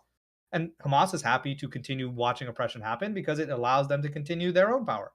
And so the problem is that you don't have a two-state solution that's there until we change the facts on the ground. And I don't think that the United States saying, like, let's do a two-state solution has proven to be very beneficial in that regard. I think that if we can change that mindset, if we can start to push these ideas, find leaders who are willing to think about actual integration of peacefully living with one another, I think that can then change this. That can change the facts on the ground. It's not wishful thinking on this side. To me, it's easy. Like, again, maybe the one state solution doesn't come, but I don't see the problem with presenting that as a viable alternative and not having, again, I'm going to name names here, but having people like Brianna Wu or Destiny just absolutely shit on it out of ground because, like, oh, it's too fucking crazy. It's not. It is crazy, but the two-state solution is crazy. The solution to Israel-Palestine is going to be crazy because the people that live there are, maybe I'm going to say the leaders right now are functionally insane. There's no real support. There's a bloodlust in the eyes of Palestinians. There's a bloodlust in the eyes of Israelis. And they won't stop oppressing each other. Like, Israelis won't stop settlements. You gave me the idea of, like, man, there was a left-wing government. Yeah, there was a left-wing government back in the days. There's been left-wing governments in Israel. And settlements have never stopped. And never has there been a hard push. The only times there have ever been withdrawals are for strategic reasons because it looks good. But there have been hard pushes. Israel has come to the table and said, hey, we will do this for you. We will make this happen. And Palestinians, the leaders at the time, said, for a variety of reasons, which you could say are good or bad, that's beside the point, they said no. They said, this won't work for us. Yes, we don't want this. Israel has often come to the table and said, we will get rid of Settlement 1, Settlement 2, Settlement 3. Yes. But we have to keep Settlement 4, Settlement 5, and Settlement 6 yes. because they've been there for 50 years and the people have lived there. Can't uproot them. And then the problem is that when you look at what that state would be with Settlement 3, Settlement 4, Settlement 4, 5, and 6 still there, the Palestinian state doesn't exist. The Palestinian state then is cut in half. The West Bank is cut into 6 or 7 like separate regions that now have to be administered through roads or tunnels or whatever the fuck people are talking about. And that's the problem you see, is that, yes, I agree with you that Israel has made overtures. I'm not saying Israel hasn't done things. But we also have to understand that a lot of what Israel has done is inherently problematic to the way of finding a real solution, right? Everything that they've given up in many cases has been, if we look at the way that these peace treaties are being negotiated, are generally not that bad for Israel. It's the Palestinians who are sacrificing a lot. Now, the Palestinians are the weaker nation. Maybe they should sacrifice more. Maybe that's the case we're going to go down. I don't know, maybe.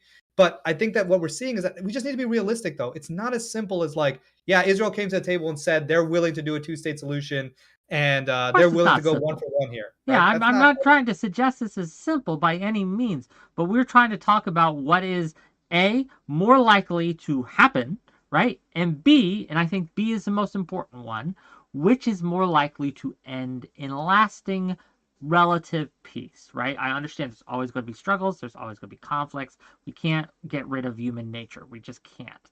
But what we can do, right, is take actions and advocate for things that will lead to less death overall in the long term. And I think that is why I push for a multi-state solution. Again, 2 or 3 states, devil's in the details. We can work it out, right? But when you force different groups that hate each other to be to try to work together, they don't work together, right? They don't. Now, this is not comparable to us freeing the slaves. This is not comparable. It's not analogous to other, like the Mandela's situation in the past, right? These are not the same situations at all. Very, very fundamentally different. What you're asking for in the case of a one-state solution when it comes to Israel is for Israel to basically hand over the keys to their protection, right? Hand over the keys to their to the nukes, to the nuclear weapons, to the nuclear options. Sure, hand over the keys to their military. Well, that's what you're asking them to do. Why would they ever, especially after October 7th, why would they ever do that? because you can't. So first off, there are solutions around that, but again, the idea that the ever-present threat of, getting genocided again is enough or a rationale for oppressing others to genocide other people doesn't fly in general. Like, I don't really understand how we're sitting here making that argument, right? We can't sit here and say like, yes, they're worried that if they give over the keys that they're going to get genocided. Okay, that's a worry, great.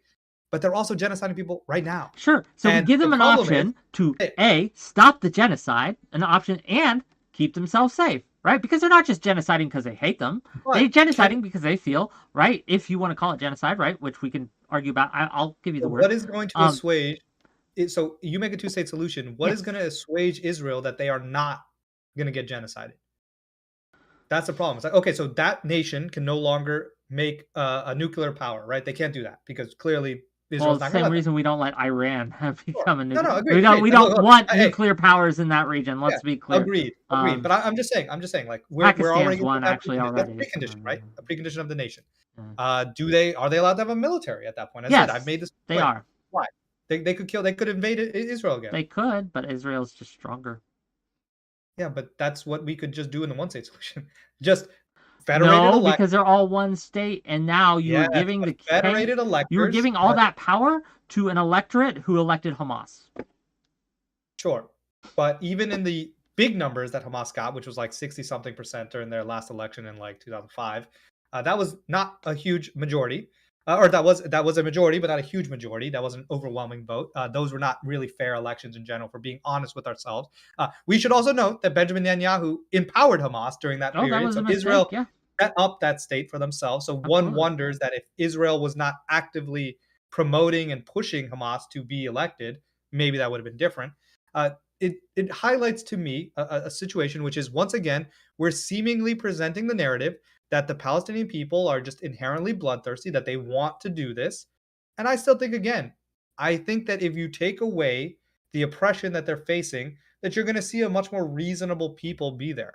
The facts on the ground are there. I think that Palestinian people, and there have been studies that show that Palestinians, again, the youth are more aware of a one state solution. They understand that that the facts on the ground are there. And it's not going to be a simple thing to just uproot 700,000 settlers. It's just not going to happen anymore. And so the problem is that I think we need to accept that, like, this framing that you're going to make a one state solution and that the next day the Palestinian people are going to vote for Hamas. Hamas's platform is, let's go kill all Palestinian or all Jews in Israel. Let's push them into the sea. It's just, to me, it strikes me as fear mongering, right? It strikes me as the brown savage, the Muslim savage who is ready and at all moments to run a stealth Manchurian candidate campaign. Maybe they'll make a new party and they'll say they're for peace, and then they'll get elected, and then they'll go and they'll start killing the Jews and do all that stuff. Like, it just strikes me as something where we're afraid of something that I don't think is That as happened realistic as like people. 20 years, less than 20 years ago? Yes, I think we are. I think it's reasonable. I don't think it's racist. I don't think it's Islamophobic to say, hey, these people did that within my lifetime, not even 20 years ago, right? Less than 20 years ago. They did this. This is what happened, right? And again, it wasn't all Palestinians, obviously, right? Um, and they may not have realized what they wanted to do, but this happened before. So I don't think it's racist or Islamophobic to say, hey, we should probably maybe at least be a little concerned that maybe it might No, I happen mean, again. I 100% agree with you that we Yeah. should be concerned. Again, I still say, you're talking about people that are being actively oppressed. It clearly leads to bad solutions. They are actually only being given two solutions, which is get settled by a bunch of people. The IDF is raping your women. They're killing you. They're disappearing people. That stuff happens. I mean, those are documented cases of these things are happening today in Israel. There are in occupied West Bank, whatever you want to call it. Hmm. So yes, I agree, but that doesn't resolve it. It doesn't absolve terrorism. It doesn't mean that they're good or whatever. It I just means get you. that we We are. we can skip that part, Yeah. right? Well, I mean, just make sure I I'm get you, sure but someone. you've Well, I'm done not it sure. enough. I So think we're yeah, like yeah, I can skip the part where it's not all Palestinians, not all that, yeah. right? Yeah, so So the problem that I think I see when I talk about this is that, like, yes, I get all of that, but there's easier safeguards in place that one state solution could use to solve that, right? Again, if we talk about federated electors, yes, maybe it's not the best thing in the world. It's maybe not the fairest situation, but giving Israel more seats in the Senate or Jewish provinces. Let's call them, and we're going to kind of do it this way, where you generally do it through like areas that are generally heavily Jewish. Let's say in Tel Aviv are going to have a little bit more say in their in any type of parliamentary model that they have, whatever you want to call it. You could do that to protect Israeli majority, or at least to ensure that Israel cannot be completely taken over. You can have a handoff period in the military if you give it 20 years, 40 years, 60 years. We can negotiate that argument to say Israel, or and maybe we'll say Jews, but I'm just going to say Israel is like the Israeli people. The Israeli people would essentially be in control of the military for a while until you start to see that attitude shift. It is my belief, and again, I could be wrong. I could be an idealist, of course. It is my belief that in the end, if you do put these two people together, they will learn to live together. Why? Because the real conflict that they have is not something ingrained. I don't think Muslims and Jews have to fight all the time. That's not just like some sort of thing from people. I think that at the end of the day, the prime conflict, what makes this so violent, is that there's an oppressive system where I don't blame Israel in some ways, in many ways, for what they do because they don't want to get genocided. And I don't believe that Palestinians, I do believe that Palestinians have a legitimate grievance over the way they've They been treated. do. And if you can Palestinians remove those have two a things, legitimate grievance. They deserve their own state. Israel has a legitimate grievance, and they deserve their own state. Both of these things are true. And so but you I know what I think it's disagree just, with though, Wick? Here's the thing. I believe they have their own state, but again, as an idealist and maybe as just a good old-fashioned American, I don't believe it's a great idea to empower states that are racist by nature, that are unstable, because Israel is an unstable nation in terms of the way they oppress people because they are inherently a racist state. when you say unstable, Palestine, what do you mean? meaning that they are oppressing people, right? Like, yes, inside of Israel proper, to Jews, they are good. To Israeli Palestinians, they are not good. They are second class citizens there. To Palestinians, Muslim Palestinians, they're being ethnically cleansed, right? They're being bombed to hell. Sure. And so yes, I don't think that's a great formation for a state. Yes, in 60 years, if they ethnically cleanse all the Palestinians out, their history books may write a little thing saying like, "Man, it sucks what we did. America did it. We got rid of all the Native Americans, and Trail of Tears them, and we can all cry a tear for that." But the truth is, like, maybe that's the goal here. Israel's willing to like do the bad stuff now, and then eventually, I don't worry about the agree future with generation. you that that is a real concern, and that is why we need to empower Palestine to have its own state so that they aren't able to be genocided, right? But So then that you're we also separate these people, empowering. because once again, like I said at the start, they don't need a marriage where they intermingle, they need a divorce, right? They need a divorce. Now, again, we can say that the Israeli Arabs, right? There are certain things that they have that they are not the same rights. There is racism there is oppression there, but it is not at the same scale as what happens in Palestine. And what's happening in Gaza is an order of magnitude worse than what happens in the West Bank, right? A life of a Palestinian in the West Bank is bad, but it's an order of magnitude better than the life of a Palestinian in Gaza, right? So we have these different situations that we're trying to flatten into one, and I think Israel, again, there is racism, there is oppression, but if we can lessen that by creating a two-state solution, we can not maybe get rid of it entirely, right? But when we put it into a one-state solution, all that does, no matter who wins, right, quote unquote, everyone's going to lose. That racism, that oppression that you're talking about is now going to be a Milosevic scale, right? Where we just have a leader go in and just who has the full power and just crush everyone else. And I think that Let's we say have to stop that from happening. And one of the ways to stop that from happening is by pushing for, advocating for, looking for a two-state solution. Again, I'm going to steal the words out of Noah Smith's mouth here, right? No opinions, right? There are two paths towards a one-state solution. One is genocide. One is we wave our magic hegemony wand, and the U.S. says, "Walla bing, walla boom. You are now one nation that we can't even name yet," right? I have we not learned Britain's lesson? Have we not learned Britain's lesson that we can't just paint maps how we want? We have to let the people there do their thing. And I mean, I would also say on Bryn's example, like, have we not learned that if you go and allow a Palestinian state to be formed, and they elect Hamas, which they've done in the past, as you said, right? They've elected Hamas, and maybe that's also not the most stable foundation for a nation because it would now have sovereign borders. It would be allowed to now. Maybe Israel, again, maybe Israel wants that. Maybe they want a two-state solution so that they can have Hamas get in power, and then they can invade them under the pretext of war and annex them anyway. Maybe that's the long-term goal. Who Well, knows? they don't want. If Netanyahu wanted a two-state solution, we'd have a two-state solution. To be clear, again, Yeah, I mean, Netanyahu has yeah. to go. What I'm saying is He that has to go. maybe that's the long-term goal. The point I'm making is if Israel goes down this path, right, or if we talk about this state, you're creating two states that will still be at odds with one another in a highly volatile situation where Palestinians may still feel aggrieved that they didn't get what they wanted. Israel will still have insane Orthodox Jews that want to get back the entirety from, I think I said it was all the way to like Saudi Arabia or something. That's some crazy old greater Israel empire that existed in the past. So there's still going to be crazies on both sides. Are we still going to see border clashes? We might. Are we still going to see a whole bunch of problem? We probably will. I see the problem being that like we're not fundamentally changing anything other than essentially creating a border and then just like praying, hoping that okay, those same hatreds are not going to be there, even though the people are not going to be living together. They're only going to reinforce those things. We haven't resolved half the issues of right of return. That's going to literally be step one on a Palestinian state. What's going to happen there? You know, it just feels like we're going there. We're going for the easy solution. And Noah Smith, sorry, in my view, is not very smart. Just my view.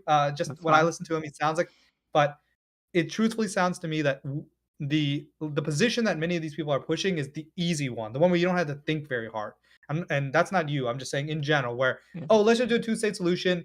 Everybody wants their own land. The peace will come. You Can know, we let it just come. acknowledge that I don't know, most people who are doing the hashtag advocacy, whether it be I stand with Israel, free Palestine, what none of them are thinking very hard about this. Let's I be agree. clear, none of Yeah. them are thinking very hard about this. Okay, most of Yeah. them are just hashtagging, and I No, no, mean, I 100% agree with you, and I see the same thing from a lot of yeah, Palestinian, like Twitter, where it's just like people are reposting just random ass like videos that are from Syria or whatever. People just, as you said, there's a yeah, it's team laziness, sports. and yeah, But yeah, so but there are experts out there on both sides of this issue, right? There are some scholars. What's his name? I had it pulled up. Again, I'm going to butcher it. Um, where is his? the majority of pro-Palestinian advocates. 𝕼𝖎ห์Sargon. I look. I mean, even Norman Finkelstein, you know, I know he's been trending a little bit on Twitter. Like all these guys who are advocates, or like we'll call them intellectuals of Mm, the time, whatever you want to call it.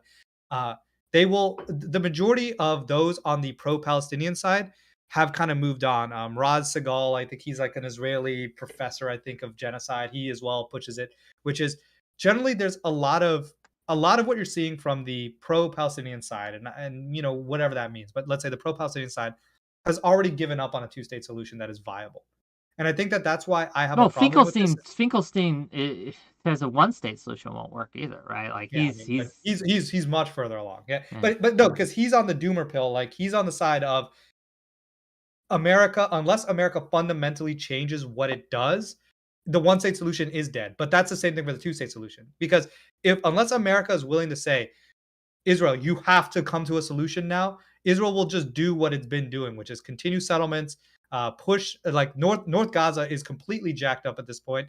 So push the Palestinians into South Gaza. Now you don't have to worry about North Gaza anymore. Run it under indefinite Israeli control. And the idea is eventually you sort of push them out. So I get what Norm Finkelstein is saying. I don't know if I agree with him fully. I think he's a bit more radical. I think he's fairly more radical than me. But I would also say that you see that the majority of pro-Palestinian advocates have pretty much given up on the two-state solution because they understand how infeasible it is. And I guess that's kind of where I get back to that initial concern that I have, is that it's just this concept of, and again, I like the debate you and I are having, which Yeah. is more I ideal. think, I think, but I want to correct you, right? It's the Western Palestinian advocates, right? The ones sure, living in the West who has given up on this. The advocates within that region, both in Israel and in Palestine, the ones pushing for these peace, for actual peace, are still with the two-state solution. So you're right.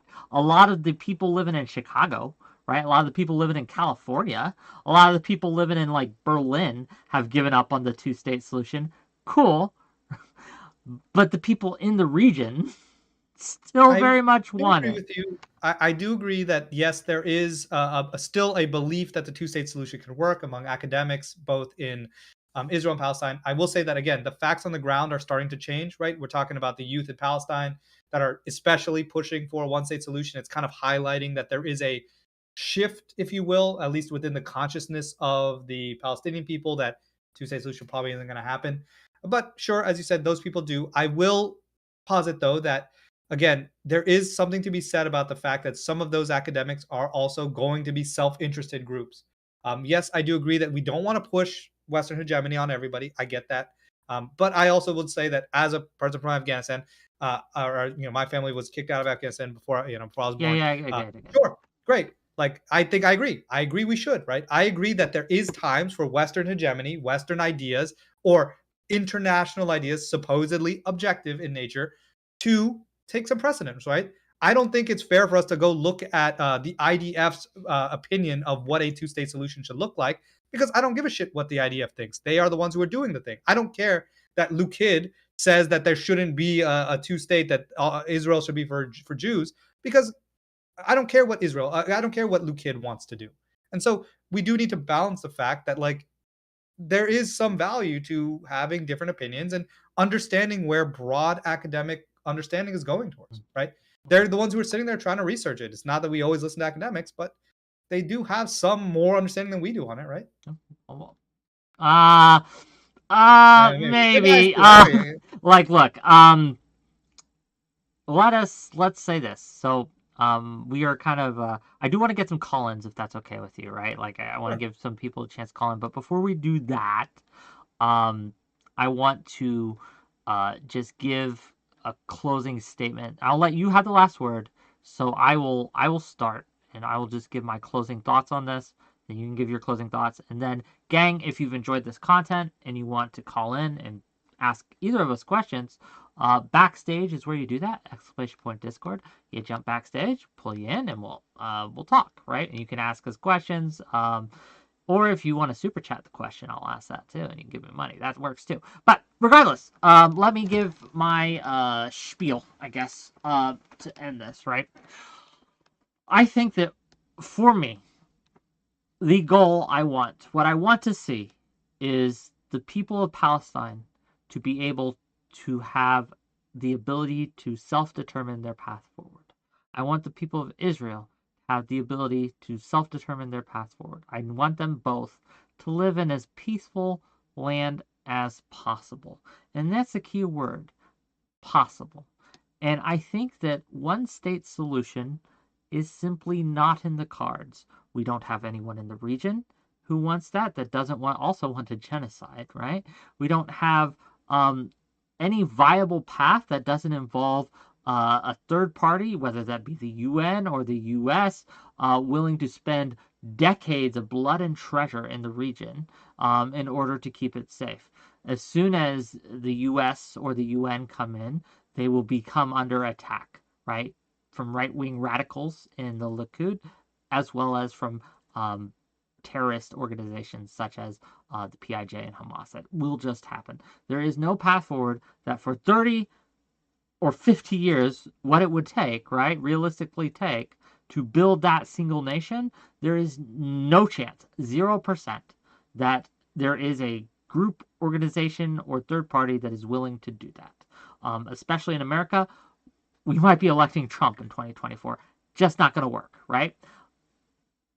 That said, a two-state solution has its obstacles. However, I do think that with the proper leadership both in Israel and in Palestine, that is much closer to being built. We have the infrastructure in place already for that to happen. We just need people willing to sacrifice to do it. That's my closing thoughts, but I'll let you have the last word. Go ahead. I appreciate you having me on, of course. So thank you for that. That was great. I think that the biggest barrier to the Israeli-Palestinian one-state solution is the idea that it is infeasible. There is a lot that needs to be resolved. But hopefully, having listened to this, you can see that there's a lot that needs to be resolved in a two-state solution. There's a lot that needs to be done to find peace in this region and to outright dismiss that one option just can't work. It's infeasible. It's in the realm of the stars or whatever. It just highlights that we're closing ourselves off to an optimal solution, and a solution that arguably would be fair, and that has shown to be successful in many different situations across the country, across the world. There are tangible steps today that we could take that would normalize this idea. As Whick has well said, I mean, this takes time. The two-state solution isn't going to happen right away either, but there are tangible steps that we should take today. And one of those would be simply to say that we must normalize the idea. We must normalize that we can talk about a one-state solution where we respect the rights of the Israelis, we respect the rights of Palestinians, and make one state, rather than to go around and say, this is crazy, this is stupid, this is just, what socialists want. Because I don't think that's the case. I don't think that it's just socialists. I think that there are a lot of academics pushing this. Many academics have written on this subject. And we need to make sure that that's the type of thing that we can present and put on the table as a viable solution. I think it is the fairest solution, and I think it is the only solution that actively resolves the big problem in this region, which is the rampant hate that they have for one another. But I will also highlight exactly what Whick said. I think the problem you have is we need proper leadership. It's the same thing to me. It's that if you have Palestinians, leaders willing to stand up, if you have America willing to stand up, if you have Israel willing to stand up, and have those leaders say, we want to make this work together, we're going to do this together, you can create a real movement, just as what happened in South Africa. It's just a matter of having those people in place. And until we're willing to say that that's a viable thing for people to do, you're just never going to see it happen. So thank you for having me on, Whick. And yeah, I can say questions. Yeah. So yeah, gang, if you've enjoyed this content, hit that like button, hit that subscribe button. If you're watching this on YouTube, if you're watching this on Kick or Twitch, remember to follow the channel. You can get some subs. We had a hype train at the beginning. If we could end on a hype train, that would be hype. But yeah, I put the link in the YouTube chat. If you exclamation point Discord in the Twitch chat, it'll bring up a link. You click that button, you accept the rules, and you jump backstage, pull you in, and we ask us a question, right? See what we have to say. If you think we've overlooked something, if you've been sitting behind on your screen saying, but what about this, Whick? Or what about this, Olake? Now's your chance to do that. We'll give you a few minutes to jump in, but if no one jumps in, that's okay. I can go and end and maybe watch Hunger Games or something. So, we'll figure it out. But the movie? Oh, yeah. I haven't seen that. Have you seen it yet? I haven't either. I've heard it's good. I'm kind That's of what ready to watch I'm hopeful. Well, remember, with a baby, you don't get to watch movies anymore, okay? It's all over. One of the reasons I don't have them. I think that,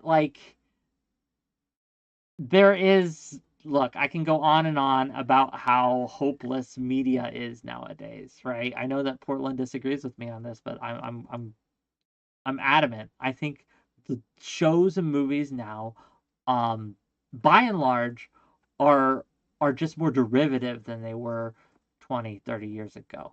I think that we have lost the ability for blockbuster releases to be anything other than superhero movie number 568. Now, that might be changing, right? We may be having that. But I have heard that this Hunger Games is actually good. And I'm hoping, right? And this may be rarer than the two-state solution or one-state solution, but I'm hoping it's actually true. So, yeah, we'll see. It's funny to me, just when you think about movies too, it's just I think the problem is everybody does talk about sequel. Everyone says that sequelitis is bad and everyone's making sequels. It's the truth is people do come out to watch these things for whatever reason. They're unwilling to try new things. The masses are asses though. So I mean Yeah. I mean, I it's a little disappointing, but I do agree that what I find to be problematic is there's just not the budget. People don't give budget to new IP, right? They're worried. They want the guaranteed all right, this 10th version of this 10th Marvel movie could be pure shit. It's got so much oversight, but hey, at least we know it'll make us 50 million. But hopefully that changes because it's all about being safe, right? It's being okay, well, this'll reach the bottom line, right? I guess if we want to do the meme, capitalism, right? Speaking of capitalists, Viv, hi. Yeah, #1 capitalist on Twitch, Vivian Wolf, at your service. What's up? It's fucking notes, Whick. I took fucking notes this time. Why? Every time I come to your fucking...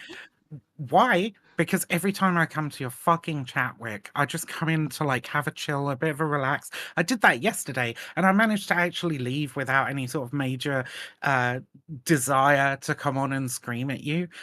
Mainly because, you know, it was a whole other thing. But then I got sucked in by somebody having a major desire to scream at me. So, you know, these things happen. But I took notes because I wanted to remember the things that I wanted to scream at you about, right? Wise. Because usually I'll fixate on like one point and we'll have it out or whatever, right? But I've got 4 here, right? 4 points. Like, okay, Yeah, we're gonna be they're- but concise they're- with but they're these because I do mostly- want to go see a movie yeah. tonight, right? So go ahead. they're mostly pretty short, okay? So I'm sure we'll get through these really, really fast, all right? The first one was your claim that 70% of Palestinians, to be honest, this melts into the second point anyway. 70% of Palestinians agree with armed struggle, right? And you were using this to infer that these people can't live together because the Palestinians believe in armed struggle. I don't think that this is a very good argument. By the way, not for a 1-state or 2-state solution. Don't really fucking know over here, right? But not particularly convinced by either side tonight, to be fair. But yeah, so this is not a good argument as to them not being able to live together, because obviously in the situation that they're currently in, it is a human right for them to be able to engage in armed struggle. It is part of the Geneva Conventions that they are allowed to engage in armed struggle against the colonial occupying force of the Israeli government, right? It would be silly to say that they should be denied that right, in fact. But once you have a 1-state, then the situation that encourages so many of them to say, hey, we have the right to armed struggle, as is recognized in the Geneva Conventions, those conditions go away. Is that correct?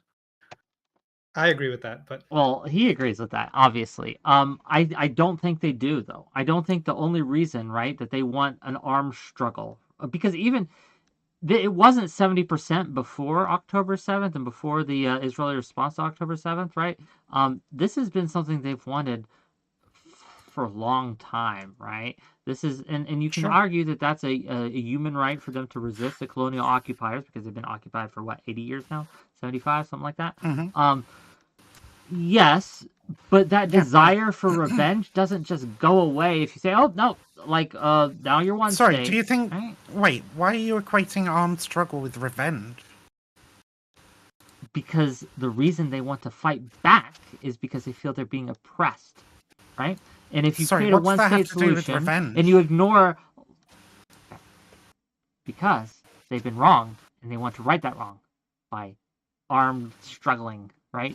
And how has their armed struggle looked? It has been by targeting civilians. That's how their armed struggle has looked for at least the last 20 to 30 years. I mean, they've targeted a significant amount of military personnel as well. Not to the same degree at all. Like this is not like we're talking well, like an order of magnitude more. So, like they've blown up school buses and shit, right? Like, and Israel has killed a magnitude more civilians than militants. But they haven't targeted them directly, which is a difference. I would disagree with that, but I'm sure we're going to have that argument tomorrow. Well, you'll be arguing. I'll be moderating, to be clear. You'll be arguing with, well, not we, but yeah. This channel will have that argument tomorrow.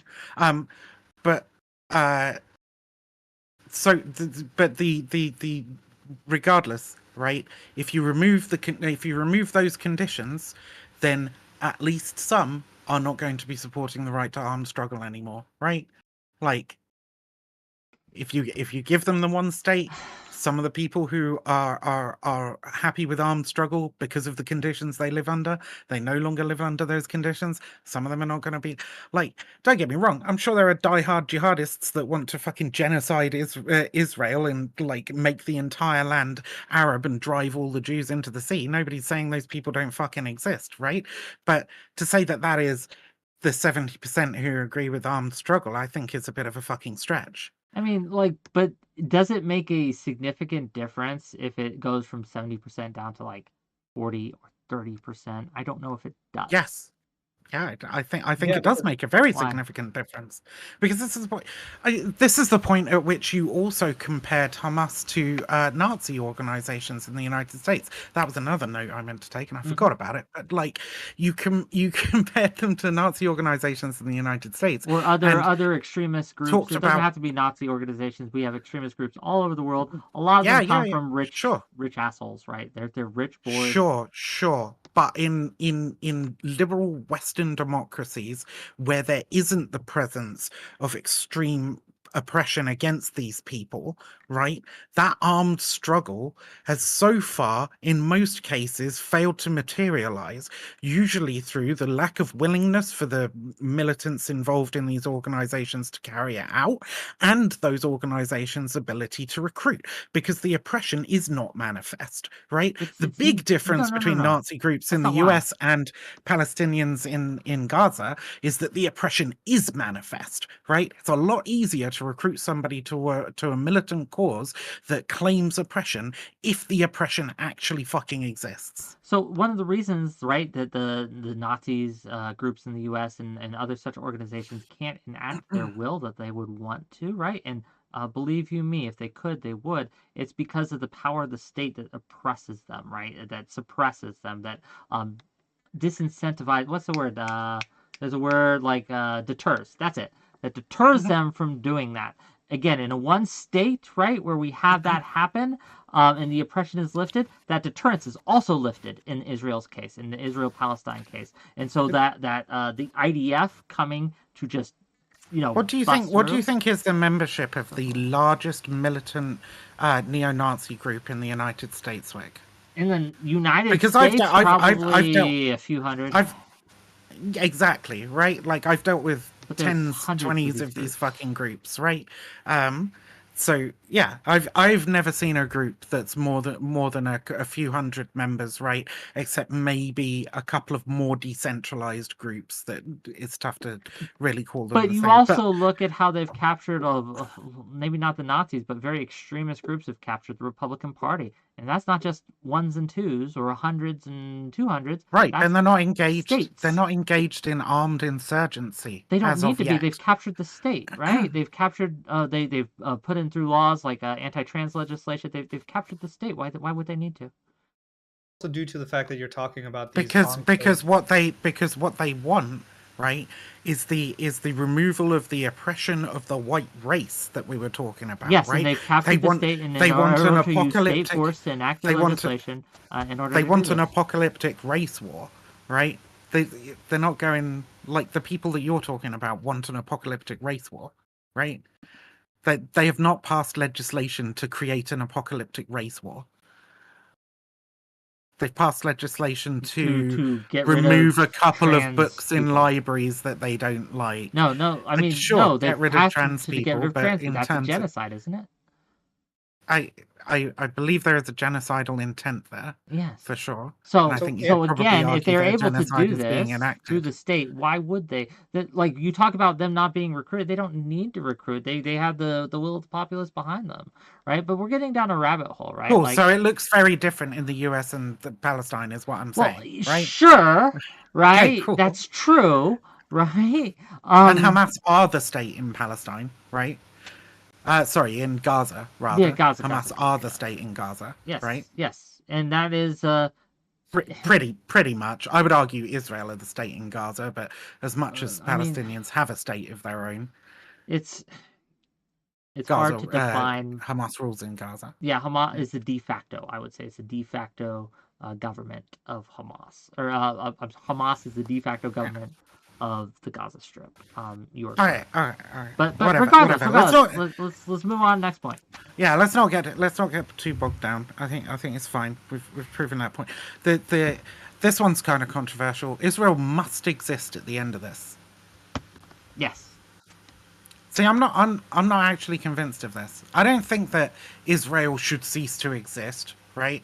But I'm still not. I still don't understand all these arguments that actually a Jewish state must exist in the world, right?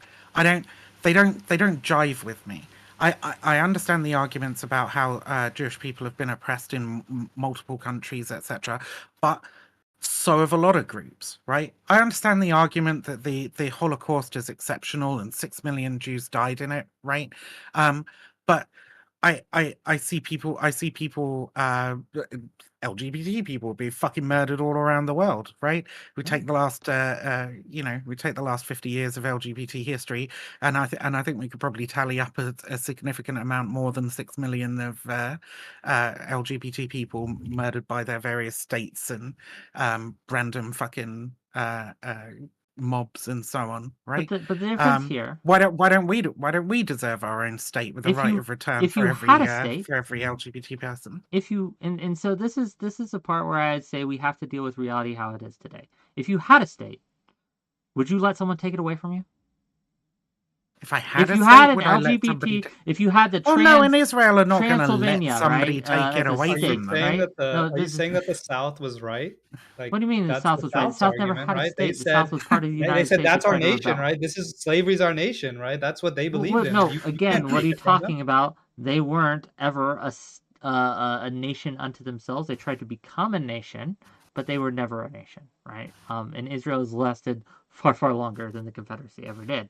Yeah, but I mean that's what I'm saying. Israel Like we're has had generations born and die within it. So again, it isn't the fact that if an LGBT nation existed, right, it would be equally wrong to just say, well, you don't deserve to exist, so we're going to erase you because again, you carved out your place by oppressive reasons, right? Like you can't just Oppressive take reasons it like away. less than 100 years ago, right? why We're would we say talking very much modern era, and they Sure. continue committing ethnic cleansings and genocides, right? The state of So Israel again, do you think they should has be? not in fact fully formed yet, right?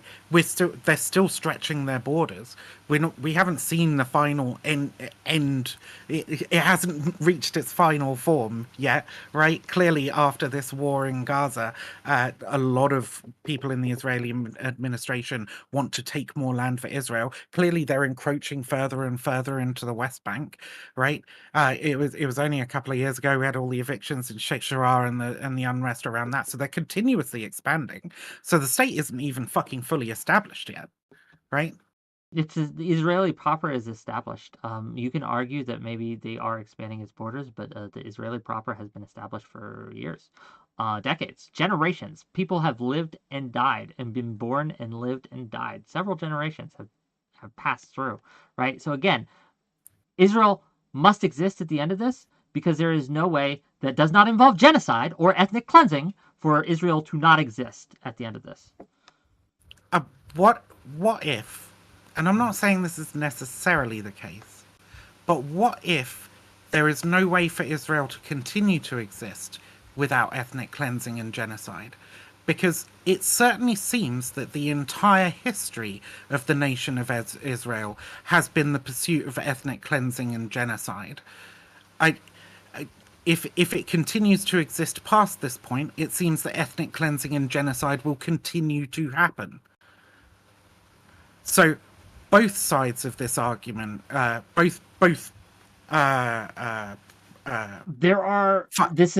proposals result in ethnic cleansing and genocide. The continuation of a state of Israel and the destruction of a state of Israel are both result in genocide. You are correct that the status quo cannot continue because the status quo is oppressive and horrific. And that is why I advocate, and I want Biden to advocate, and I want world leaders to advocate for a two-state solution to change that status quo, to remove, right, the need or the idea or the fear, right, that is driving Israel to do these actions. Because just as, right, we could probably lessen a little bit at least some of the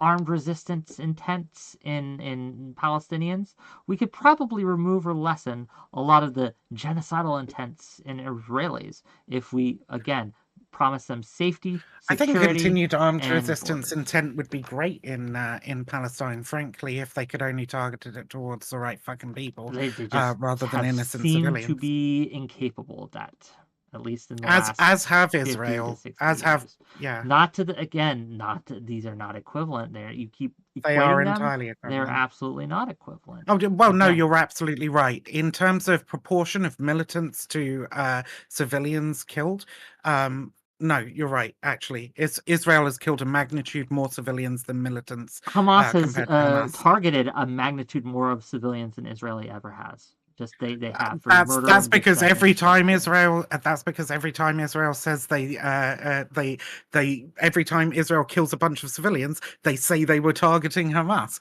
and yet produce no fucking evidence And yet for you it in the just vast assume that majority of situations. there must be lying. They have to want to kill civilians because that's all Israelis do is they just want to kill civilians. That's an argument. There's no proof or evidence for this. That's literally not what and I there is said at evidence, all. Now but you're that is just the putting words in my implication. mouth. That is the implication If I say of to what you, you you said. have no evidence to back up your claim, that doesn't mean that I'm making some insane hyperbolic polar opposite claim. But I do have evidence to back If up you my say claim. if you say the Earth is round and I say you don't have evidence for it, that doesn't mean I think it's a fucking cube or a marshmallow. Okay? Yeah, but what I'm saying is the implication of what you were saying, right? That Israeli is that Israeli is targeting civilians. That is what you're saying, correct? I'm saying that every time they kill civilians, they say they are targeting Hamas, and yet produce no evidence for it. That's what I'm saying. Like, you don't need to make any inferences beyond that. But they right? they do in countless occasions, right? They provide evidence in countless. You can argue that it's not sufficient evidence or whatnot, but they do provide that, right? They may not give you access to all their decisions. They've made 7,000 strikes in Gaza, something like that.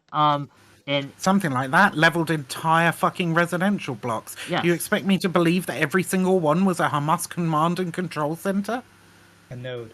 A node? No, but we have video evidence and we have testimonial evidence of that's the term the US places, are using, right? Of being many of those places being centers where Hamas again has been known to and has admitted How many years to has it been from. since they brought? How many years has it been since they brought down the Associated Press building? Since they murdered American journalists? How are you, an American, not fucking mad about this? They killed American journalists. They bombed a fucking press tower. They killed journalists. You, as a champion of free speech, they murdered the free fucking press. And they said they did it because Hamas were operating out of the building, and the DOD just went, well, we trust Israel, and no evidence if has been Hamas produced. was operating out of the building, as sad as that is, yes, that becomes a legal target of war, and it needs to go away. No. When they're operating out of the building, killing men, women, and children from that building, shooting rockets, we can't just let them do that. You understand? We can't let Hamas kill people willy-nilly with no response, correct? Whick. First off, if I grab someone and I hold them like this in front of me, you're ranting and you like an shot idiot. to kill me, I'm not ranting like I'm an idiot. I'm making a point. You are, and because you're making the wrong point. And you shoot the guy accidentally. You're making the wrong point, right? because you didn't listen to what I was saying. Whick, the thing that you, as an American, should be, as somebody who cares about free speech, should be utterly enraged about is the lack of evidence that Hamas were operating out of that building. Right now, and even so, right. I object to what you said afterwards, which was if Hamas are operating out of a building, it's okay to kill all the fucking people in there, right? Because if it's one or two of them go in occasionally, have a cup of tea and a chat about what they're going to do next, and then fuck off, right? No, I don't think that's worth killing hundreds of fucking journalists. Obviously not. But if they are shooting rockets out of there, or if they are actively and if they're shooting rockets out of there to do that, right? Then if they're shooting rockets out of there should be significant evidence of that, right? There should be significant evidence of that. And you, as an American, as a lover of free speech, should be outraged that no evidence has been produced for hundreds of that Hamas has done that. Yes, I am outraged, but I am outraged at Hamas. Outraged that Hamas has done that? Yes, Hamas did that. You don't know that Hamas did that. Where the responsibility... Again, you don't know that Hamas did that. How do you know that Hamas did that? No evidence has your been produced. argument is Israel that the killed DOD American citizens. If your argument and is produced... that DOD has allowed Israel to purposely kill journalists, present it. If you have evidence of this, present it. This is the evidence. Okay, you don't have DOD evidence. simply... Got you. No. Got you. No. I understand. You made a claim. Whick. You're saying this must have happened because X, Y, and Z, but you have no evidence I'm to not back that saying... up because you said that the what DOD, am I saying must have happened? allowed What I'm Israel saying must without have any repercussions to kill Americans. Present that evidence. Okay. They killed Americans and produced no evidence that Hamas were operating in the area. It has been years. You, as an American citizen, should be demanding that evidence. The DOD should be demanding that evidence. But they sat back and said, we trust Israel to run their own investigation. No one fucking died. Hundreds of journalists, no one fucking died if this is the same strike. Israel destroys AP office in Gaza. No, Israel have killed hundreds of journalists since the fucking... okay, but not in this strike. And this is a problem I have. You equate these things. They killed hundreds of journalists. Did you not hear about the AP strike in this building? And then we look into it, and no one fucking died? You understand how that's blood libel? Fuck you, is it blood libel, Fuck you dirty you, little Vivian. shit. Fuck you. You dirty little fucking shit. You are the one who accused and lied on my platform. You fucking lied. Caught red-handed. You lied and said that Israel killed hundreds of journalists in a fucking AP building bombing. And then when we look into it, it was a fucking lie. When you don't listen, Vivian, you are blood libel right now. Get off my fucking platform. Go away. Blood libel. You fucking fascist piece of shit.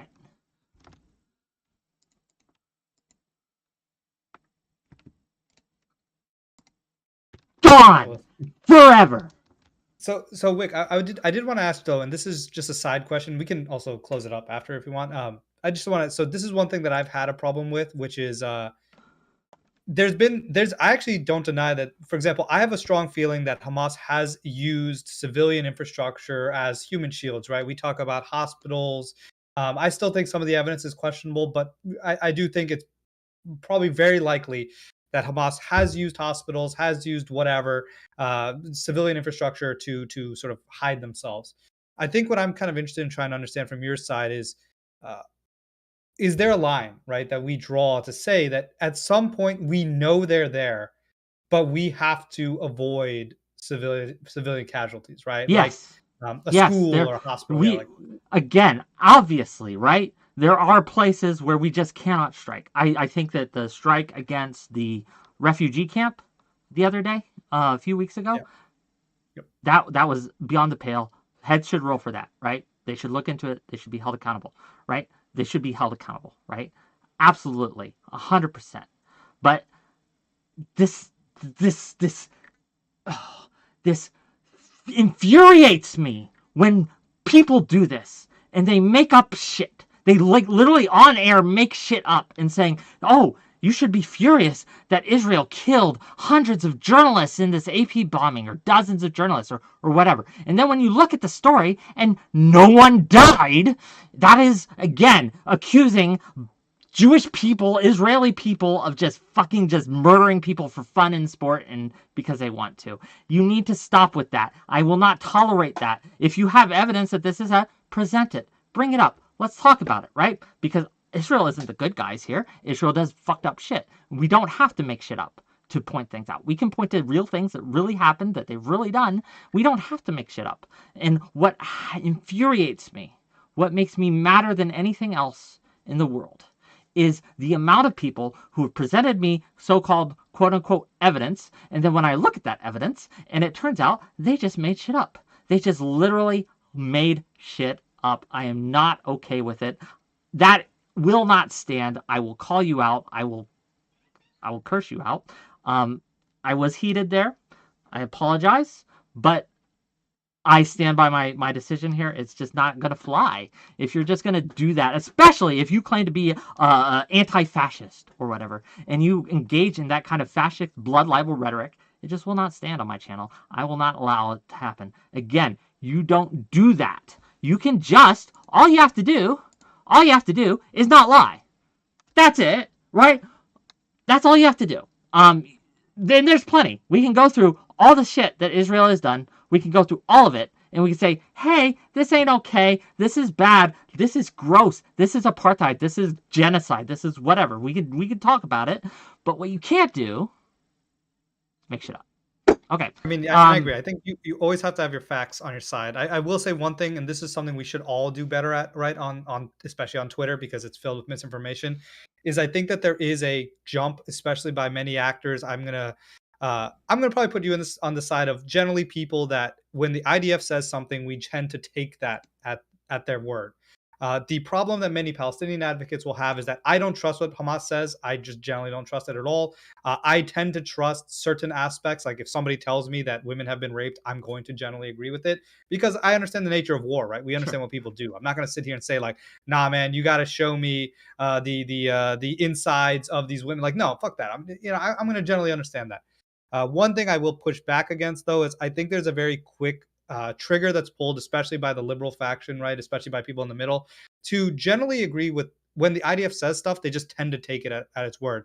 It's been very clear, and there's a lot of documented evidence of the IDF lying. Like there was a journalist shot. I can't remember who. I can't remember exactly the story about it, but they claimed that it was a bullet from a Palestinian. There was crossfire, but then it ended up coming out that like they have killed right and targeted journalists, right? And so that's where that's a thing you can say, right? But what you don't do is make it up. You have to understand, yeah. Like I have no problem dealing with and I'm aware with you that the IDF has lied before. It will lie again, right? That's why I don't trust IDF, but I do trust, right? I do trust American intelligence. Not that they've never lied, but they do so significantly less than either Hamas or the IDF. And again, they were right about Ukraine. No one believed them. Turns out Russia did want to invade Ukraine. Russia did want to be genocidal in Ukraine. Russia's doing that, right? And again, we can look at this. Like, it is just as foolish to always believe the IDF as it would be to never believe the IDF. That I do. Like, I think I think it's the idea of trying to find that piece, right? Like, it kind of disgusts me recently, like watching the news, because you do see some of the bloodthirstiness out of like, is a lot of Israeli like cabinet ministers are actually insanely like disgusting, right? You know, you see guys that are like, there's no Palestinian innocents, or like no children were killed. There was that clip where a guy said that, and you're like, that's where we need to be willing to have both sides really look at those, right? You need to watch these articles. You need to be able to see that there is this dehumanizing effect happening on both the Palestinian side, where you just see a bunch of people being like, nah, man, actually no people were killed.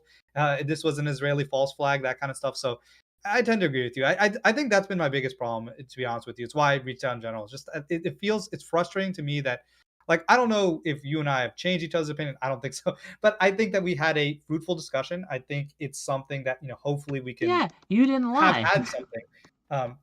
You were just like, here's my thoughts. Here's what I think. You may be wrong on a couple things. That's different, right? So. Well, I was never wrong on anything. So I was on the front. But thank you for coming. Again, I apologize. I had an outburst in front of you. I should not have done that. For now. Yeah, no worries, man. It was fun. Thank you for having me on. I said I really do appreciate you just listening in and letting me pontificate forever. So enjoy your movie. Have a good night, man. What are you thinking?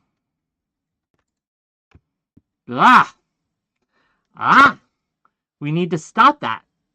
I will not tolerate it anymore. I will not. Okay? If you come on and I'm willing to hear you on IDF war crimes, because they've done it. They absolutely have. There's been targets where they shouldn't have targeted. They have not taken as much care. They have done some terrible things. They have murdered people. I was watching earlier on Destiny's show. Guy just popped someone in the head. He was on the floor. He was subdued. Just popped him in the head. That's murder. Gross. Horrific. Really bad. Okay? They've done that shit. But we cannot, I will not, have you paint them as these bloodthirsty monsters that just want to drink the blood of journalists and Palestinian citizens. I will not allow that, right? That is beyond. That is beyond. Just as if you come on here and you try to make up lies about Palestinians, just in general, not Hamas, but Palestinians just in general, having engaged in this kind of behavior just because they hate all the Israelis and they just want to drink the blood of Israeli babies, right? That will not be tolerated either. If you have evidence that they have engaged in these kinds of attacks or these kinds of behaviors, present it. And we will go through it. And we will look at it. October 7th, we have evidence. Again, I was awake and aware when it first started and we saw those horrific images at the beginning. This has been taken down. So I saw that populate my timeline. I saw it populate my timeline on Telegram. I saw these images, these videos of Hamas videotaping themselves doing this pop up again and again and again. So again, I've seen the evidence that Hamas is engaged in this kind of behavior. I've seen that. I see the evidence, again, of the IDF when it doesn't take as much care as it should. I've seen the rebel-strewn corpses. I've seen all of this. Don't come on my show and tell me that Israel killed a bunch of journalists in an AP building, because I will look that shit up and I will find out. And if it turns out that, no, they didn't kill a bunch of journalists. In fact, they warned them, hey, we're going to bomb here, get out. And they got out. I think it was what's the article say? They gave them a couple hours, something like that. 1 hour. 1 hour to evacuate. They gave them 1 hour to evacuate. Plenty of time. They got their shit. They got out of there. No one was killed.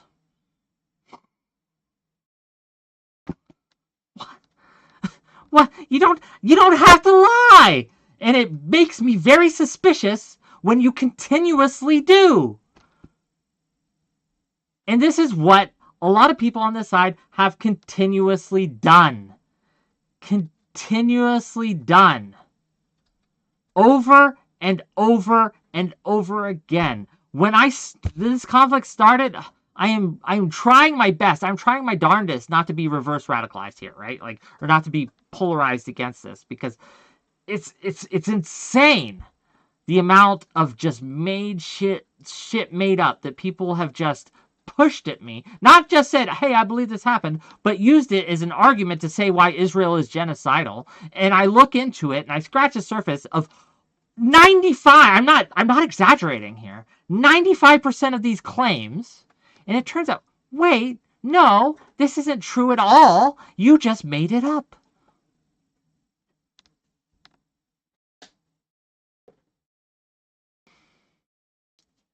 I don't want to believe you're all liars.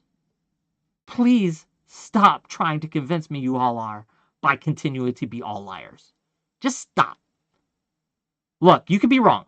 I've been wrong before. I've done wrong things. I've shared wrong information. I've retracted it when I have. I'm like, shit, I shouldn't have done that. I didn't look into it well enough. My bad. Apologize. I retract it.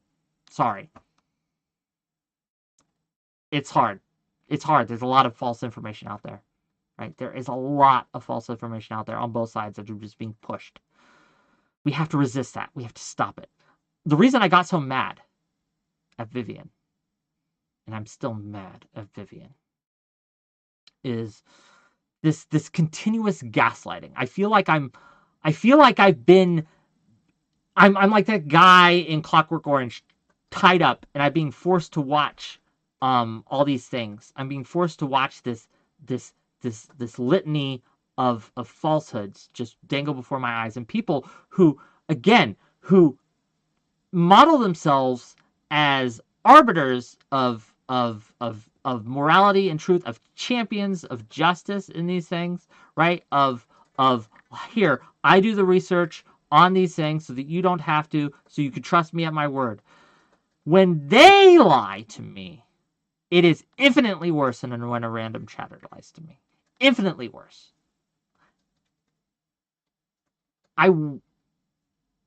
I want to have someone and people that I can actually trust to be honest actors with me. And it's very, very hard for me to find honest actors in this space.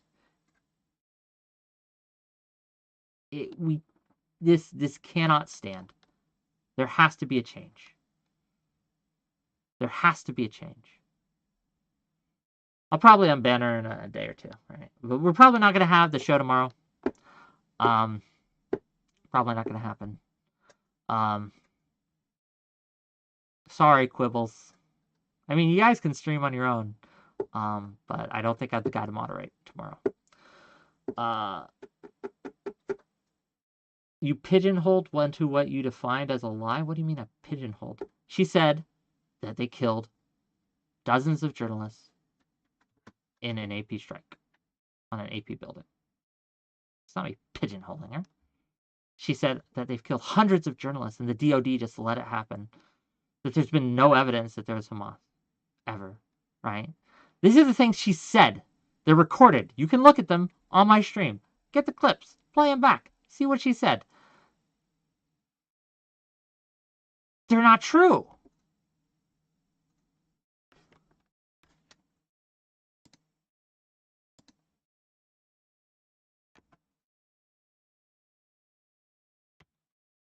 For 15 years, AP's top floor office and roof terrace were a prime location for covering Israel's conflicts with Gaza-Hamas ruling, including wars in 2009, 2012, and 2014. The New Jersey cameras offered 24-hour live shots as militants' rockets arched towards Israel.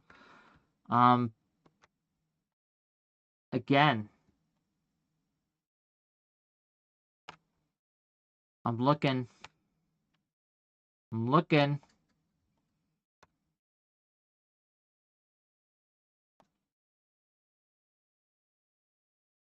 Rabid Wombat, thank you for the gift sub.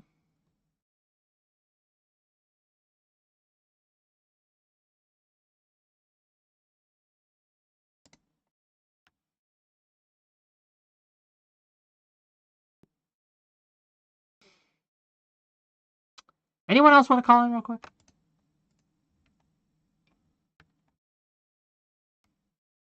Anyone? I don't know. Maybe end this on a happy note. Otherwise, we'll probably grade out. Thank you for the tier 1 gift subs, the 10 tier 1 gift subs. Shaved Dog's ass. And we are on a hype train. I appreciate you.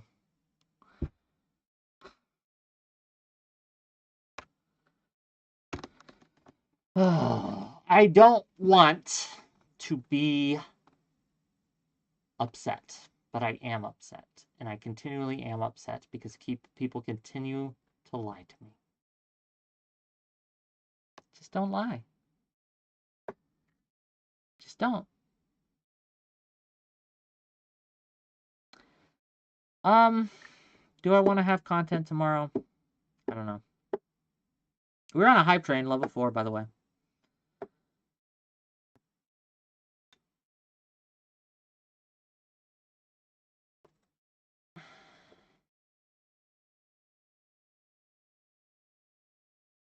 SDA, if you want to call in. If you're not banned from Twitch, you can call in. Thank you for the 10 gift subs. I want there to be peace in the region, but Hamas is like when you do this, let me be clear, when you lie to me like this and when you lie to people like this, Hamas is using you as a weapon against Israel. You are being used. You're being launched like a fucking rocket.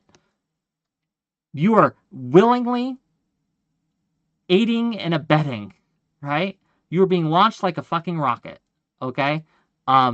You are, again, falling into this pipeline, this weaponization, and it's different.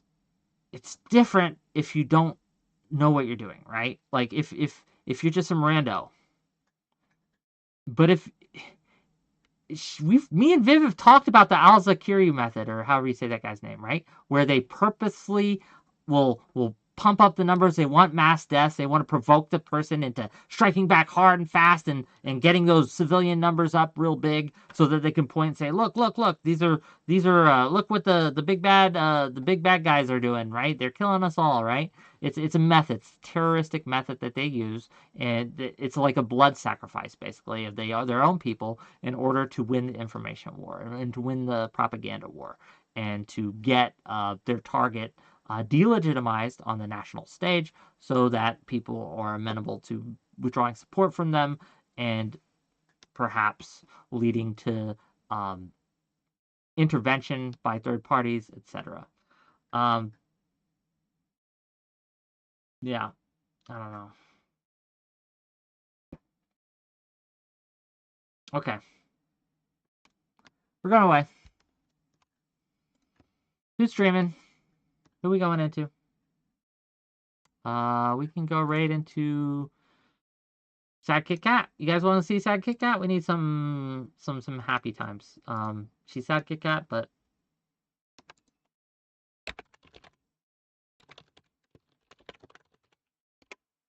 did I spell that right? I hope I did.